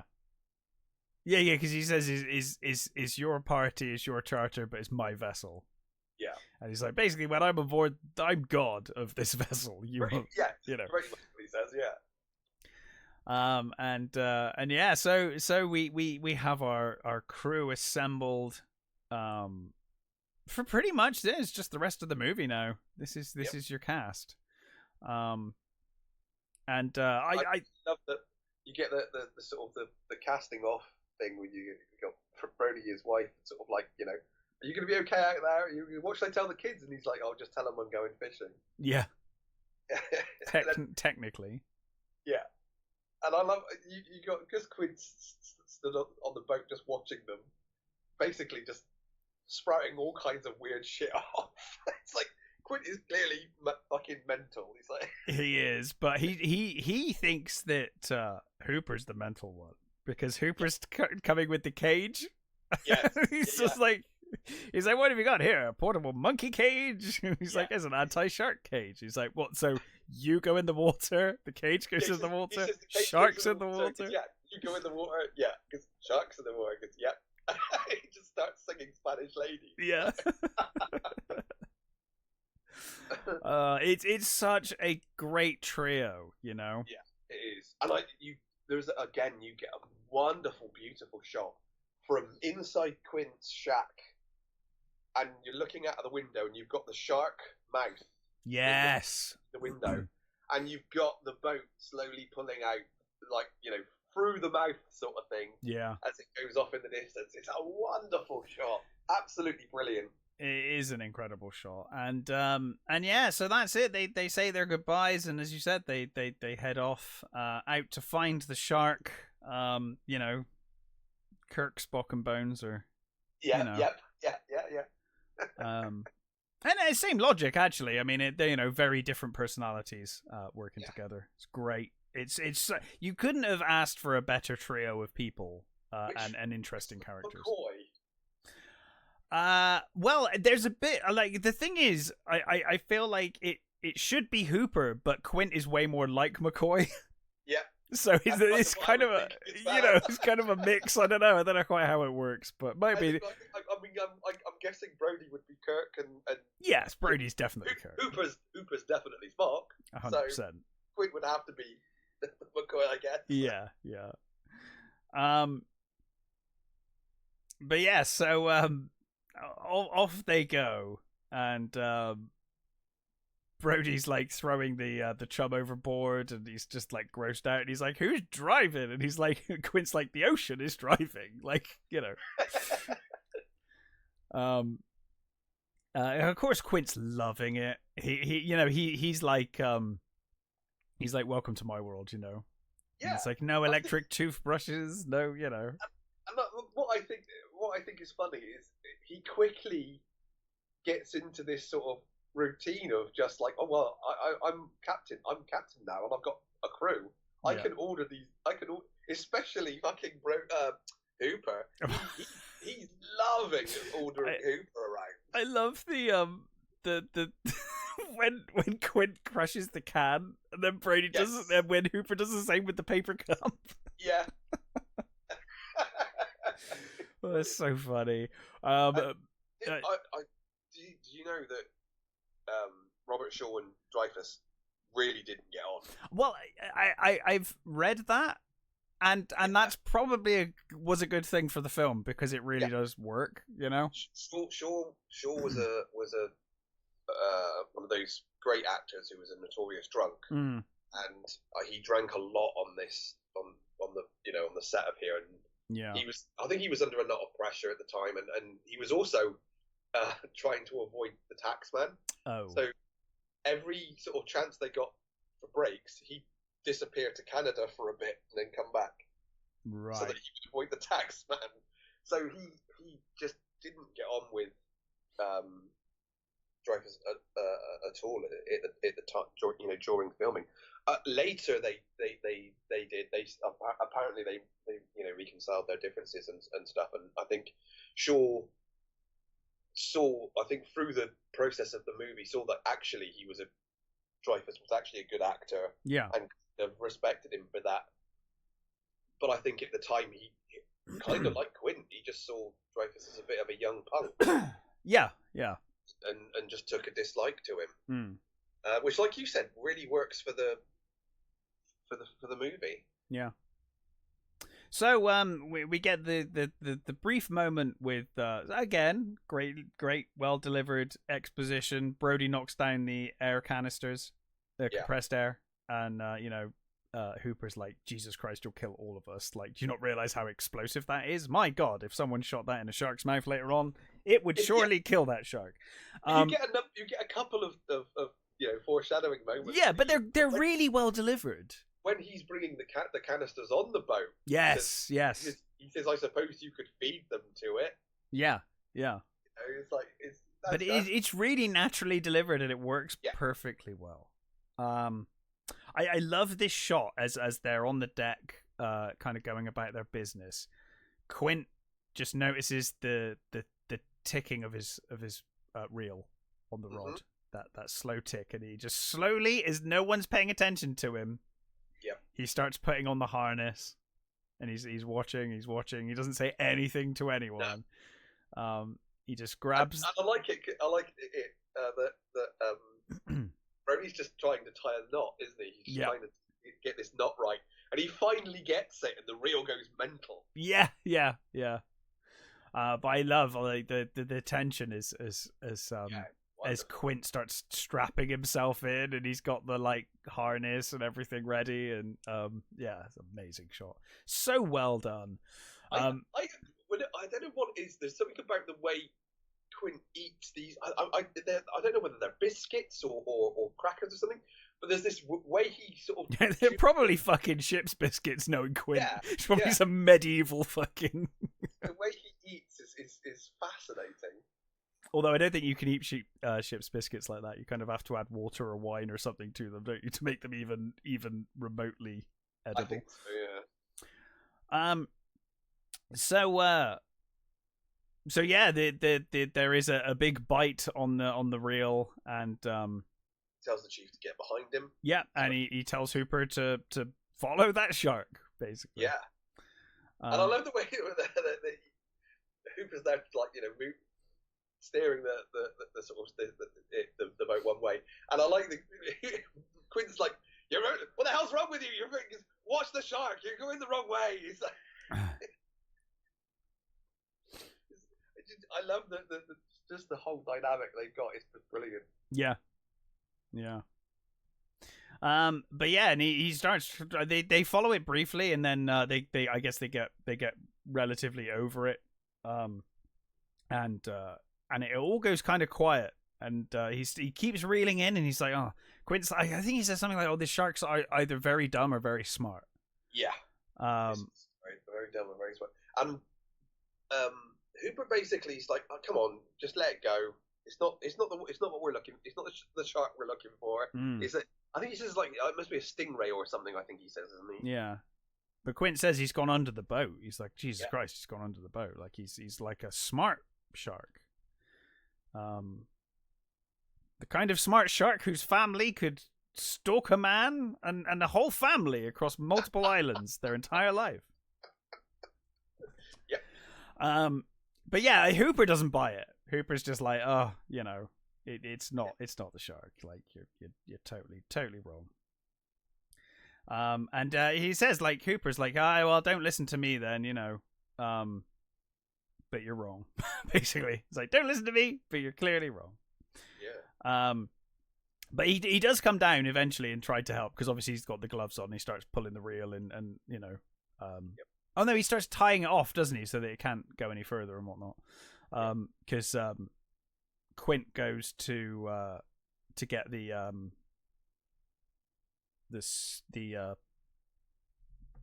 barrels, right? He goes to get the thing for the barrels.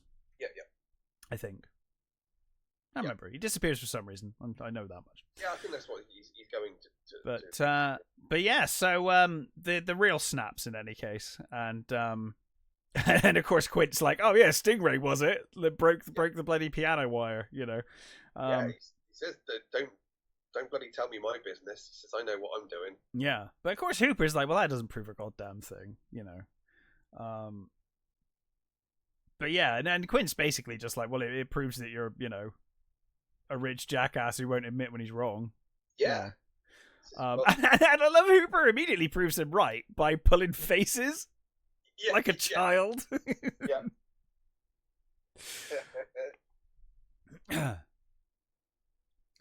But again, yeah. I think it's one of those things that you don't get when you're a kid. Because when I was a kid, I was all about Hooper. I was like, oh, Hooper, he's and Quint. When I first watched it, was like, oh, he's horrible and he's a bully and he's like, all that sort of, your attitude changes when you get older and you realise, what's going on. He like him or not, Quint is the true expert. At what they're doing. He's the one with the practical knowledge. Yeah. He's hunted sharks presumably most of his life. Yeah. As I said before, like Hooper has all of that knowledge about sharks, but he hasn't actually hunted sharks. I mean, we do see that he's been down in the cages with them and stuff, and he has injuries, which we will see later. Oh, that's true. He does have injuries and stuff. So he does know a little, but yeah, he doesn't have the experience of Quinn. No. And Quinn is, Quinn's going to take every opportunity to let him know. You get some great shots of like kind of passage of time stuff. You see Hooper playing like solitaire to himself on the deck, and and whatnot, and it lulls you into that false sense of security. Yeah, and there's a wonderful sort of two-way shot. You've got the shot from low, looking up at Quint on the mast, sort of just looking out. Oh yeah, that's a great shot. Yeah, and then you get the reverse of that shot, like looking from Quint's point of view down. Yeah. You got Brody on one side chucking chum over basically, and you've got Hooper on the other side of the boat playing solitaire. Yeah. And both of those shots are beautiful. Really well shot. Yeah. Yeah. It sounds really dumb saying it's really well shot with Spielberg, but whatever. Yeah. Yeah, but at this point, it's not. I mean, you had the Jewel, right? You had Jewel before this, which was also equally well shot. But yeah.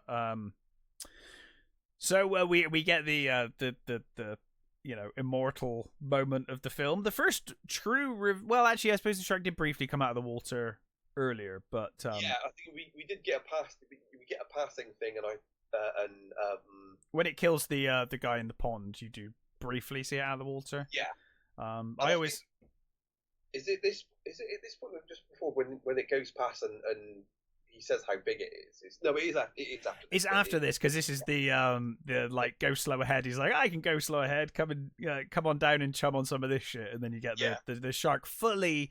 It fully appears out of the water. Yeah, because it's actually funny because Brody says at one point, he's like, because I can steer the boat, and then almost like almost immediately in a bit, he says something about steering the boat, and Brody's like, I don't know how to steer the boat. Yeah. But of course, you get that great shot of Brody back in to the cabin. Quint sees his face and just knows immediately. He's like, "Oh." The jump scare there is just so good. It's brilliant because you've seen him throwing chum in a few times already and nothing happened. You know. And some people find that the shark goofy. I don't. I still think I still think it looks great. I think it looks great, and it's when it just comes out of the water there, it's just fucking awesome. So fucking cool. I think it looks fine. I think they do a very good job of not overexposing the shark in this film. Mm-hmm. And I think all of the shots of the shark underwater look fantastic. Yeah. You can kind of see the fins aren't moving quite, but it's fine. It's never enough to break the immersion for me. And it does help that they've got the shots of actual sharks that were filmed in I think it was the Taylors filmed in Australia.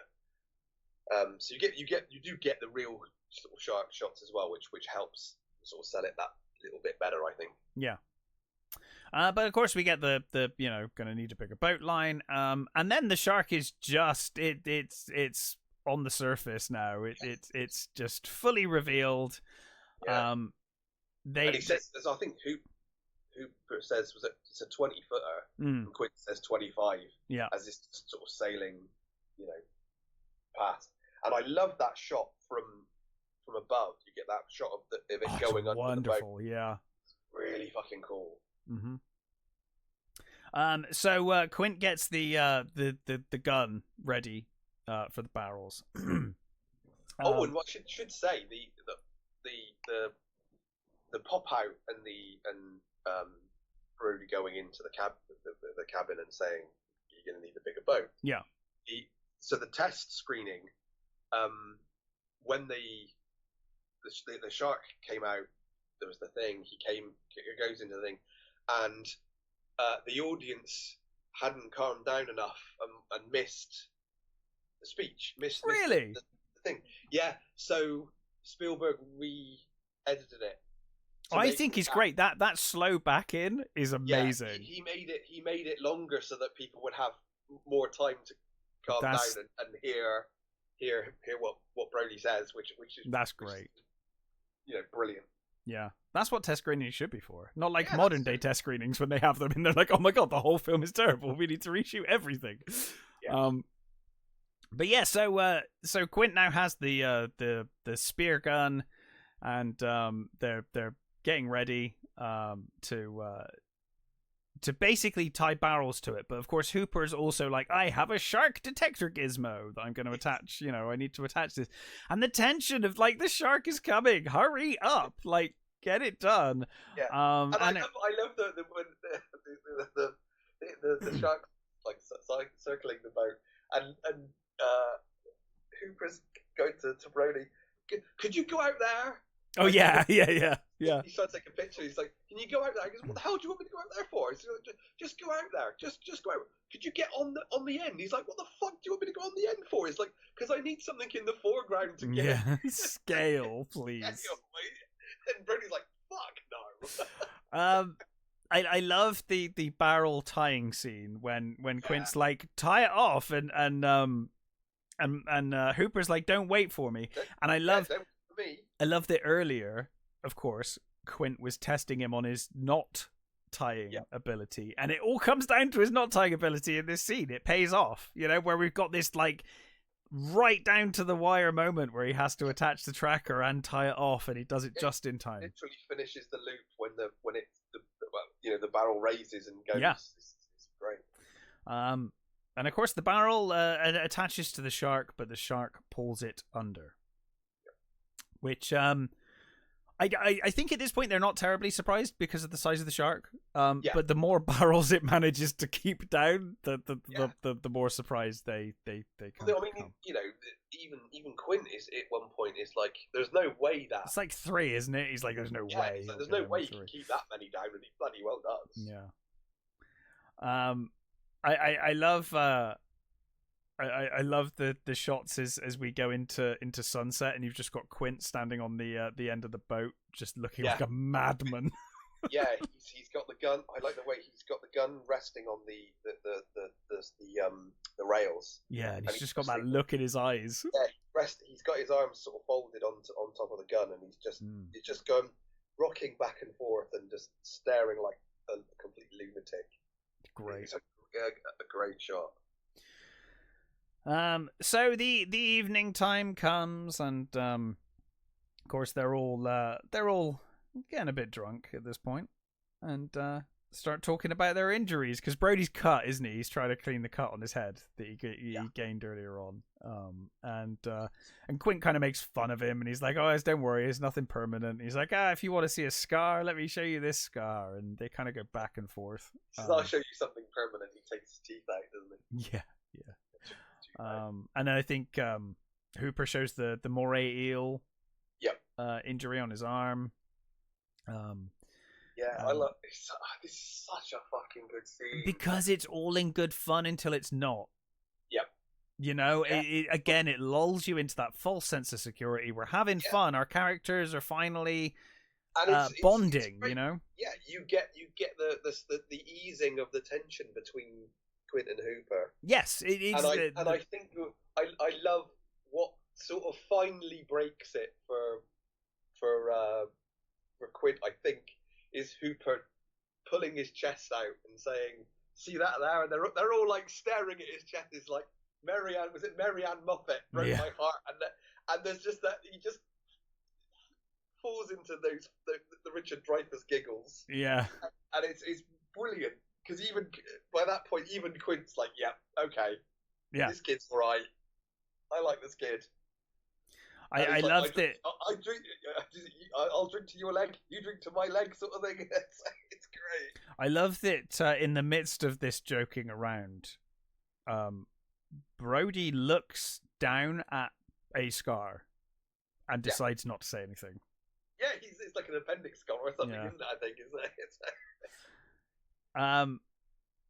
Oh yeah, I suppose it probably is an appendix scar or something. That's kind of what I always. I always wondered if it was like he'd been shot and just didn't want to talk about it. But yeah, maybe it was an appendix. It could be an appendix. You might be right. You might just be like out of shame of like, "Oh, the only scar I've got is an appendix scar."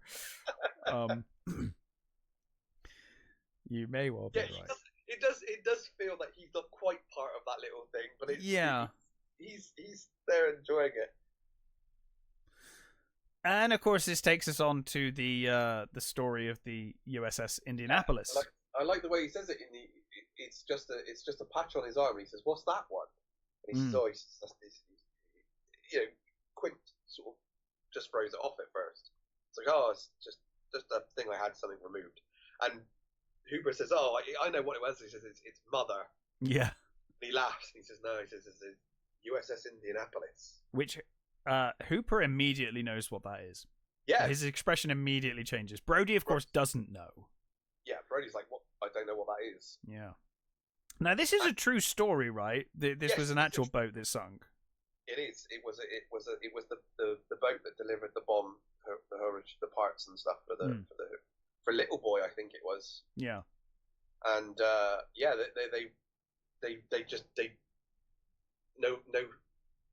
no SOS was given, so they were missing for a couple of days, and I can't remember the numbers, but it was not pretty, and I think a lot of them probably died from like dehydration, and that sort of stuff, but there was enough got eaten by the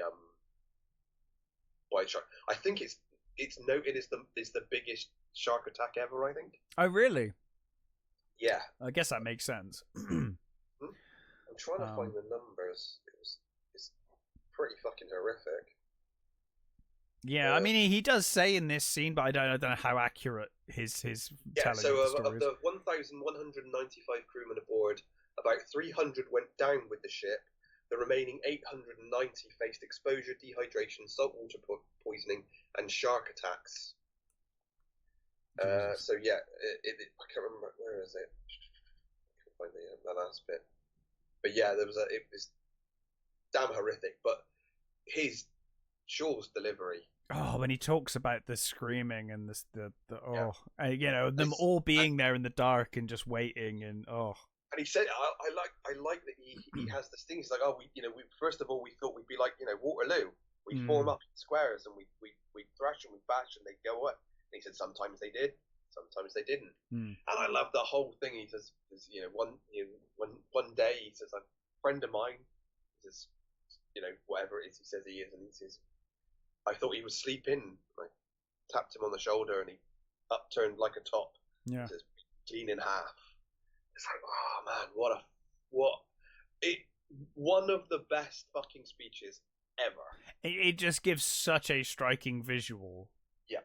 It puts an image in your head straight away, the way he tells that story. Just Richard Dreyfuss as well. He's just as just his stare in the background. Just him sat there next to him. And so with Shaw, when he was doing this, so he apparently he was drunk at the time, and they did it a couple of times, right? And he kept fucking it up. And he came in the next day and he says, I'm really sorry. He said, I'd like to do that again. And that was the result. They went and reshot it and redid it, and he fucking nailed it. It was definitely worth the retake. Yeah, because this is one of the best delivered lines of any film. I think this story is unbelievably well told, and as you said, not just Quint, but Richard Dreyfuss's reaction in the background, Brody's reaction as they cut back to Brody. That one shot though, or not one shot, but that shot of Quint and Hooper in the same shot is fantastic. Like Hooper's expressions in the background, just amazing. Yeah. Then they hear the whale, don't they? And of course they start doing the Spanish Ladies song. No, show me the way to go home. No, they start with the Spanish Ladies. Oh, then they go into the. Oh yeah, then they go. Yeah. Because isn't it Hooper that starts the "Show Me the Way to Go Home"? Oh yes, you're right. Because I think Quint does the Spanish Ladies, and then Hooper starts the "Show Me the Way to Go Home," which they all then start, of course. Yep. And again, oh god, you really do feel like this is like you really do feel like they're finally coming together. You know, they're sharing these personal stories. They're having a nice sing along. Yep. It's become a bit of a lads' night now. They're into that level of drunk where they're gonna have some fun and singing and dancing. But of course, we cut to outside and we see the barrel and the bleeping tracker heading back towards the boat. And I love that it keeps going because their song gets more and more sped up and intense. They start drumming on the table and everything else, and it pretty much reaches a crescendo to where they don't initially hear the noise because they're bashing on the table, aren't they? And it almost feels like part of it. The shark hits the boat, and at first it's like, oh, what, did something happen then? Yeah. But of course they stop and everything is shaking. So Quint very calmly is just like, start the engine. Yeah. Like matter of fact. Yeah. But yeah, so they start a fire on board. They drop some of one of the lanterns drops onto the floor. Actually, no, sorry, Quint drops it on purpose, doesn't he? Because Brody's going to go for the radio. Brody goes for the radio and Quint knocks the lantern onto the floor, starts the fire, and then is like, "Put that out, Brody." Yeah, put that out. Yeah, because anything to stop him calling the Coast Guard, basically. Yeah. And of course he says, everybody up on deck, everyone out on deck. They see the shark heading past. Quint, I think, just tries to shoot it with a rifle, right? Yeah, he's got his rifle out and he's just shooting at it, and I can't remember which one of them says. He says, don't bother. You're not going to get it. Yeah, yeah. But he is almost like, you know, I mean, obviously many of his friends died to shark attacks. He's fucking Moby Dick at this point. Yeah, he's Ahab. He's completely. Oh, sorry, Ahab. Yeah, Ahab. The other way around. Yeah. Incredible. So yeah, it has attacked again, and this time it has done damage to the boat, right? Yeah. So there is now water pissing into the boat. It's a problem. But yeah, as you said, he takes a couple of pot shots at it, but it's not gonna solve the issue. We get another long shot of the boat, but it's great because you can see that it's starting to go down a little. Not as buoyant as it was in earlier long shots. Yeah. And of course there's smoke coming from the engine. And they're all like I think I forget who is who, but I think it might be Hooper trying to get the water out while Quint's trying to fix the engine, and all sorts of problems now. When the barrel reappears. So they quickly get out to the boat, and they're kind of confused because the barrel's not moving. It's just sat there. So Quint says, well, grab a hook, we'll hook it back onto the boat.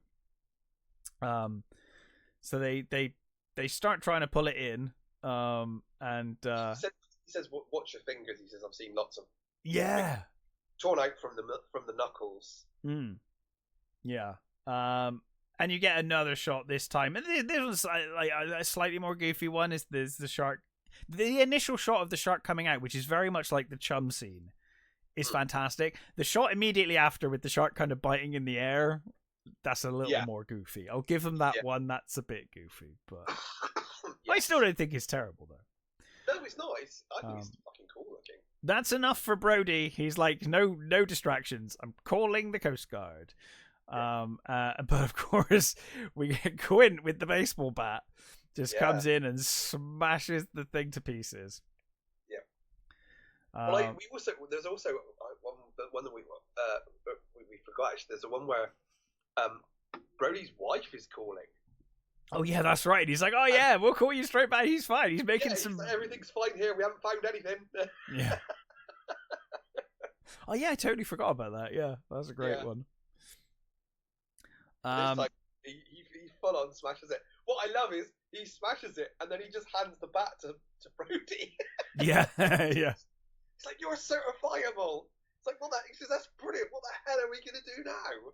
But of course the shark's coming back, so they don't have much time. Again, fucking Robert Shaw. His expression to Brody when he's saying that is it's almost one of confusion. He has that. It's a sort of oh no, he's right, but I don't care, I'm nuts sort of look. It's like he knows this is consuming him, but whatever. It's like he knows he's fucked up, but he's already committed now. And again, it goes. It's so good because it harkens back to the earlier conversation when Quint's like, "Oh, you're a rich asshole, and you just won't admit when you're wrong." Yeah. Now he's the one in the wrong. He's not going to admit it either. No. He's going to continue and just be a jackass too. Yeah. It's really good writing. There's so many things that pay off. You got set up and pay off so well in this film. Yeah. So they managed to hook another barrel. And this time they're kind of trying as best they can to chase. Now, given that the boat is damaged, and they have the flooded engine and whatnot is causing them issues. But some great shots, some great chase shots. I think we get the John Williams music a little here, don't we, as well? Yeah. As they're chasing, which you said is absolutely fantastic. But yeah, so they continue chasing. I think they managed to get the second barrel on. And Brody tries to get a few pot shots off with the pistol. Yeah. As it goes past. Like despite the sort of evidence that it doesn't work, he's going to try it anyway. He's going to try too. Yeah. And he does hit it. He does hit it. Yeah, he does. Yeah. You see the blood splash and stuff of the shark as it goes by. Yeah. Brody kind of questions. He's like, "Why don't we lead the shark back to shore? Like, why are we going further out to sea?" And they both give like a look up to Quint, and they both like he's never gonna do that. Like we're not going back. Like, they both know they're gonna have to just see this through now. Like, the only way this ends is when the shark's dead. Otherwise, Quint will leave them out there until they die, basically. So yeah, they managed to get 2 barrels on it, and they try and hook the barrels up, don't they? Because the shark comes close again, presumably under the boat again. But of course, Brody makes a mistake of roping it in such a way that Hooper gets stuck. And it kind of traps his legs, which I always thought looked super, super painful. Yeah, it's cool. I mean, because you've got that shark tension. Brody sells it really well. He does. That's very true. And now, of course, you get the great shot of the shark moving the entire goddamn boat. Like, he's pulling so hard that the whole boat starts to turn with him. And again, I think here you get another gas compressed air panic as it kind of gets crushed as well, and there's that like, oh god, are we going to explode moment. But yeah, so they're like tying the shark in slowly but surely. They're trying to like reel him in by like tying him to the lines. But it's not working. No, but Quint comes out with another shot, which I think goes into its jaw this time. Goes like into its lower jaw, doesn't it? And I think this is where he's like, oh no, I'd like untie him now. Like he there's no way he's gonna stay up with 3. And but yeah, so the shark continues to pull. They can't get it off, basically, because he's pulling so tight. There's water spewing into the engine room. And of course Quint heads for the machete. Because I think one of them's like, oh, we need to find an axe, and Quint being Quint is like, oh, I know exactly where I've got my knives. And of course he cuts the lines just in time, pretty much, I think, to save the boat at that stage, because it basically looks like the bloody shark's gonna pull the boat down. Yeah, and I mean, as it is, I think it has done at this point probably fatal damage. And yeah, so the 3 barrels pop back up, and as we said earlier, Quint's like, he can't stay down with 3 barrels. No way he's going to stay down with 3 barrels. And he tells Hooper, start pumping. And even Brody's like, we're going to sink, aren't we? Like, let's just let's have no pretense here. We're going to sink. Basically. But Quint's just happy because he's like, oh, he's just elated. He's like, he's trying to go under. He can't go under. He can't pull down the 3 barrels. He doesn't care that he's gonna fucking sink here. He just cares that he's got the shark. This bastard, If Quint dies at sea after killing this shark, he's fine with that.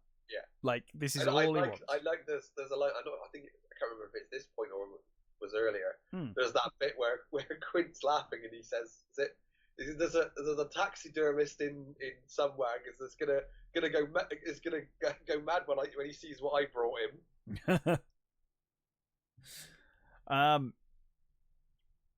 But yeah, so the shark does. He pulls down 3 barrels. He goes under the boat, and even Quint is like, holy shit.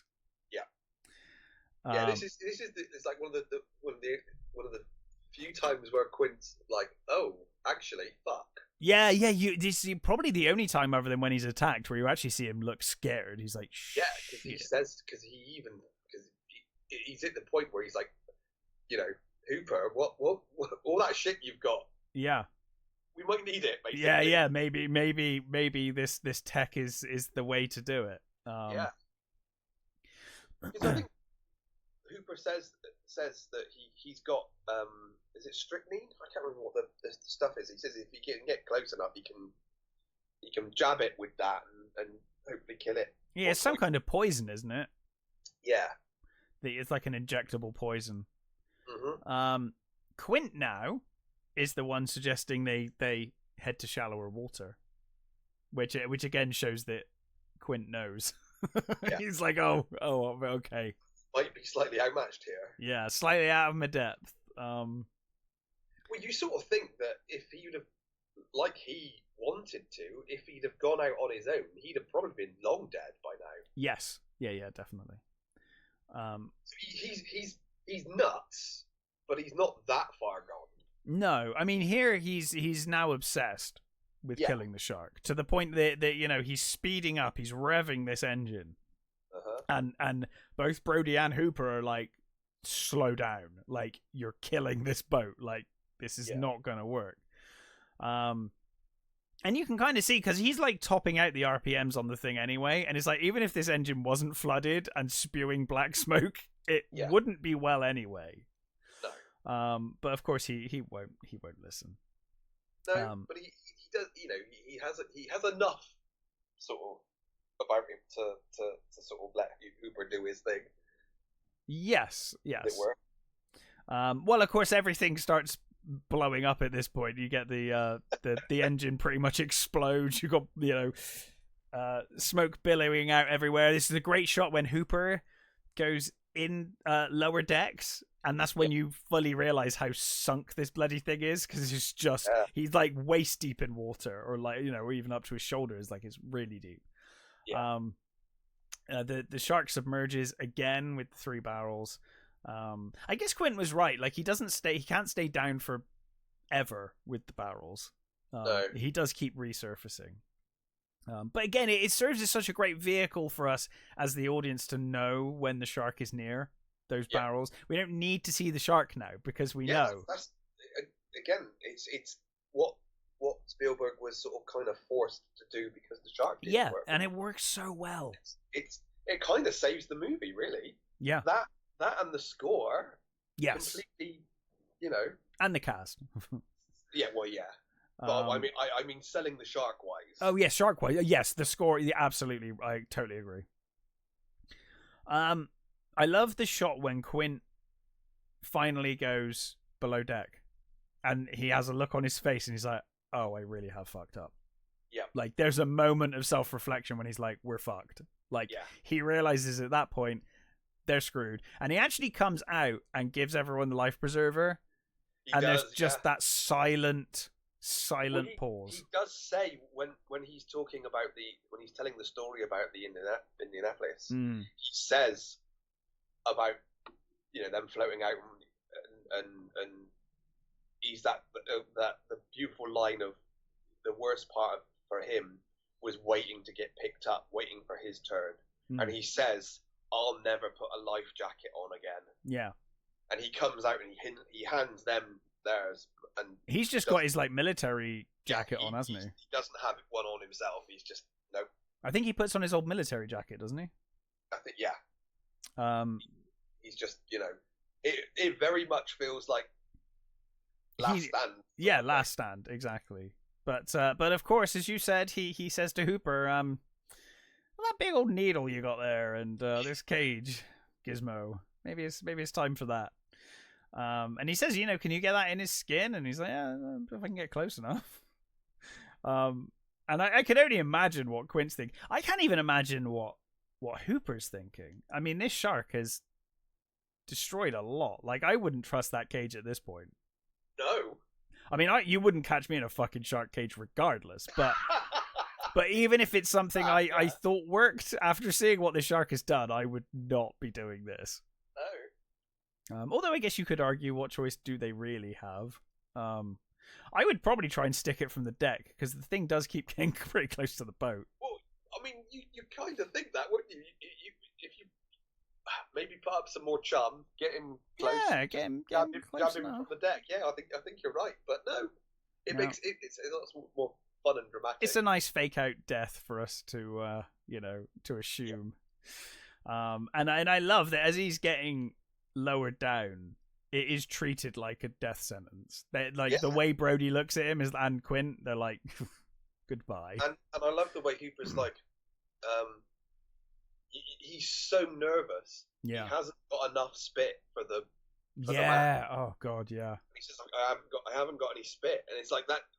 Just that little thing just says it all. Just how bloody afraid he is.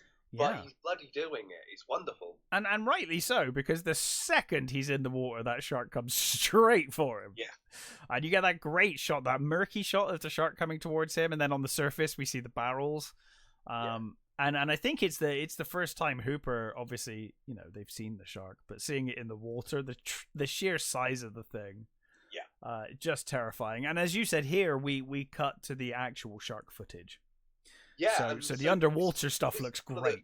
One of the cool things that again forced them to rewrite the scene, because so when the Taylors were filming the stuff out in Australia with Cage and stuff, they weren't getting good enough shots. They were trying to get the shark to sort of attack the cage, you know, and while they were in it, or while there was a dummy in it and stuff like that. And I think it was a sort of they'd kind of almost given up when the shark actually attacked the cage. But sadly, they had nothing in it at the time. Right. So that was what. But the footage is so fucking good of that, you know, real shark. You catch the end of it, don't you? Yeah. On top of the cage, that they wanted to use it. So that's why they changed the scene so that Hooper gets out of the cage. Right. So that they could show, so that it would make sense that, you know, the footage of the shark smashing the crap out of the cage. I think it works well as well, because you do get that. I think it works better with the fake out.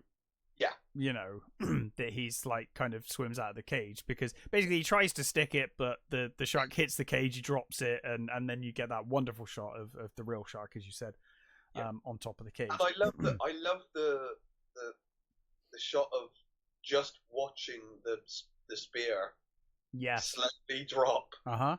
And it's such a sort of disappointment, isn't it? You feel the disappointment as they set this thing up for like what should be this big dramatic stabbing scene, and it just like that he's dropped it and it's gone. Yeah, it's great. So Hooper swims away and kind of takes shelter in a nearby reef. The shark is attacking the cage so much that it actually snaps the mast that's holding the cage into the water. Yeah, they're trying to bring it up. They're trying to, you know, get him out. Yeah. And you sorry?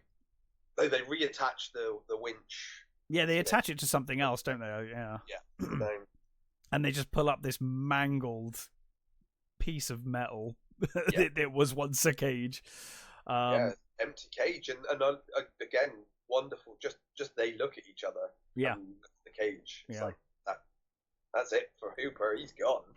And then the shark finally has had enough. It jumps up on the back of the boat, and of course, with the state of the boat, that is all that was needed to basically destroy the boat. Starts sinking from the other end, and then we get the great shot of Quint trying to hold on. Brody tries to hold him but can't. And then of course the goddamn scene. As a kid, this scene fucked me up. This is such a visceral scene. Yeah. Again, it's not the gory bit. It's the bit when his legs are almost going in the mouth that he's trying him not struggling. to. Him struggling to keep his legs out of his mouth. That's the worst part. Totally the worst part. The way Shaw sells, just the way Shaw sells that whole thing. Oh, it's so good. He's utterly terrified that he knows what's coming. Yeah. You know, he's seen the result of this. Yeah, he's seen this. He knows what's coming. He knows it's the end. Yeah. And oh man, it's just so wonderful. And when it finally jumps down on him and the scream he gives out, he spits the blood. Yeah. And I love the way it just slowly backs off. Yeah. With Quint in his mouth, but not for bloody long. It's, you know, dangling out of his mouth as it just goes down. It's like such a fucking wonderful shot. It's an incredible shot. Followed by one of the best death scenes ever. I think it's one of the most iconic death scenes of any film. I totally agree. Yeah, this is up there with the alien chestburster It's just so iconic and copied by so many movies. So many, movies have basically done similar things with other monsters and other creatures. Yeah, just wonderful. Yeah. The shark, Bruce, wastes no bloody time. Why it's called Bruce, by the way? I don't know. Wasn't it after someone? Spielberg's lawyer. Spielberg's lawyer, right? Of course, that makes perfect sense. Immediately wastes no time after it's taken care of Quint. It immediately, or pretty much immediately, comes through the side of the boat after Brody. And I thought that was quite a well-made scene as well. With it coming through the window. The eyes look particularly good in that shot, I think. The eyes are great when it comes out and you get the shot that goes right into his eye, basically. Yeah. And there's a bit of thrashing around. Brody uses one of the air canisters to at first he kind of tries to hit him with it. Yeah. And then eventually he just throws it and it goes into his mouth. Yeah. The boat is fucked at this point. Now it's sinking from every corner. And I always found this to be just such a tense bit when he's climbed up to the top of that mast and there's nothing left. The whole boat's going under and he's just slowly sinking. And it's a great shot of when he goes through the window to climb out. And, yes, and he gets the rifle. Yeah. Holding the rifle, Yeah. And so he climbs the mast as the boat is. I mean, the mast at this point is almost sideways. Yeah. Well, it is pretty much like horizontal by the end of the shot, right? Yeah. So well done. So well done. The shark kind of attacks a couple of times because he manages to spear it a few times, doesn't he? With the in the face with the sort of boat hook. Yeah. Which manages to make it kind of back off for a brief moment. Yep. But not for very long, as it soon comes back. Brody starts taking shots with the rifle. We see the gas canister in its mouth. You know how this ends, I would imagine. Yeah. It's one of the most iconic scenes in cinema. But there's a thing with cheesy lines, where you're like, oh, okay, that was awesome, but kind of lame. Not here. I've never found it with this one. No, not with this one. That's what I was going to say. This line delivery and shot, it is perfect. It is. Yeah. It's not cringy. It's not silly. It's just perfect. Yep. It's so good. The fact that I think what sells it would be far worse if it was like, smile, you son of a bitch, shot. Yeah. But instead of that, he shoots on bitch. There's the explosions on bitch. Like he's not waiting. He's not going to wait to get his one-liner out. He's going to say it out of frustration as he takes the shot.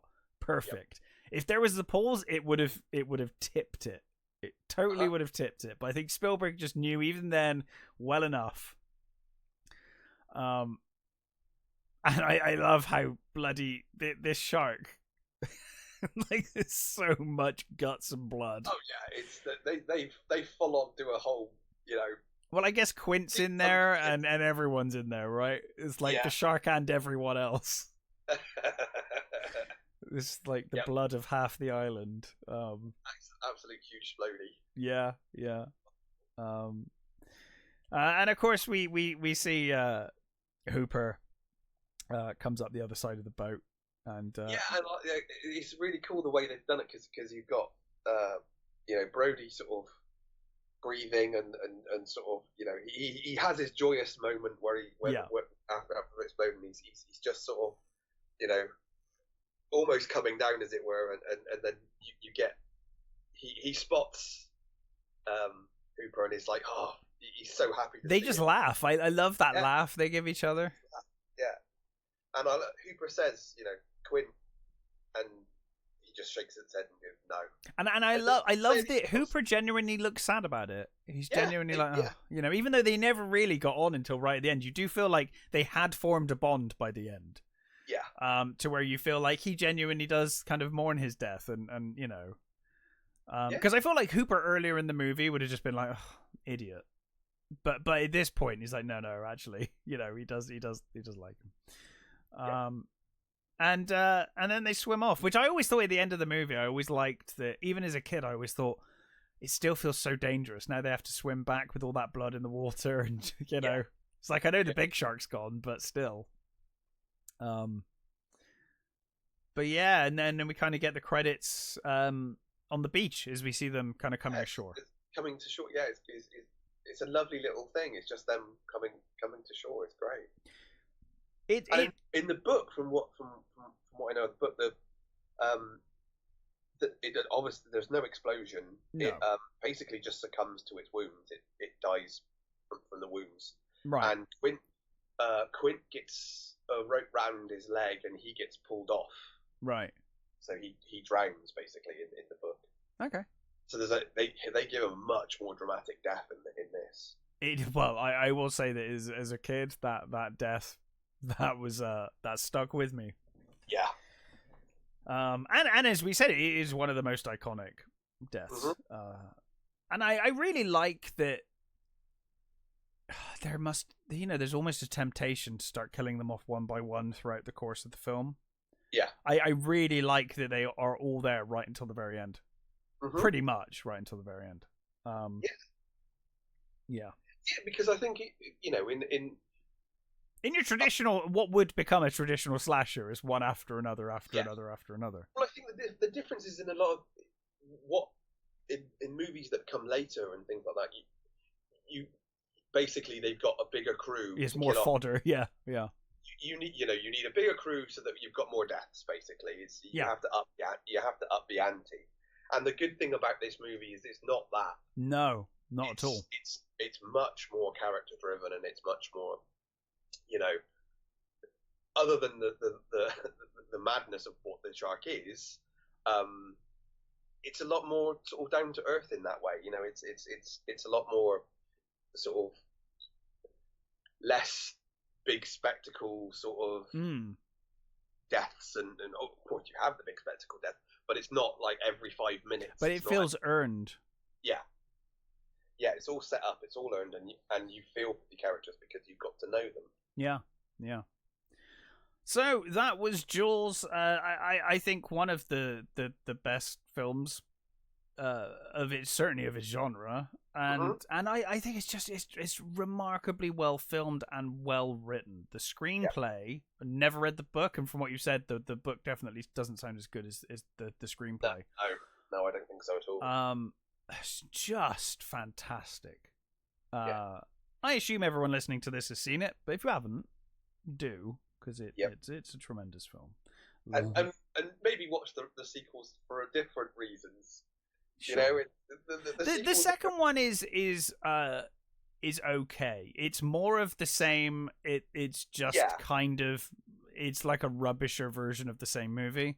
Yeah. 3 onwards, just total shite. Yeah. I do have a love for revenge. Yeah, everyone does. As I said before, mainly because 1, it's got Michael Caine in, and 2, I went to the cinema to see that. Did you? Okay. I went to the cinema to see Revenge. Yeah. And it's awful, but it's got a place in my heart.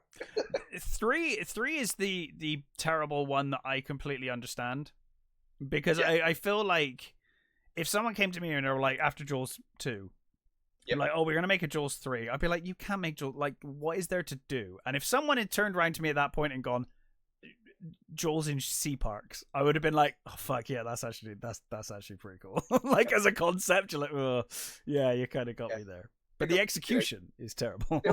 You get the Brody kids, you got, it's on paper, yes, before you've got the script, just the idea, you're like, okay, I can see that kind of works, but no. But yes, so we will be back next week. I need to find some modern things to watch, but yes, until then, stay safe, take care, and we'll catch you next time.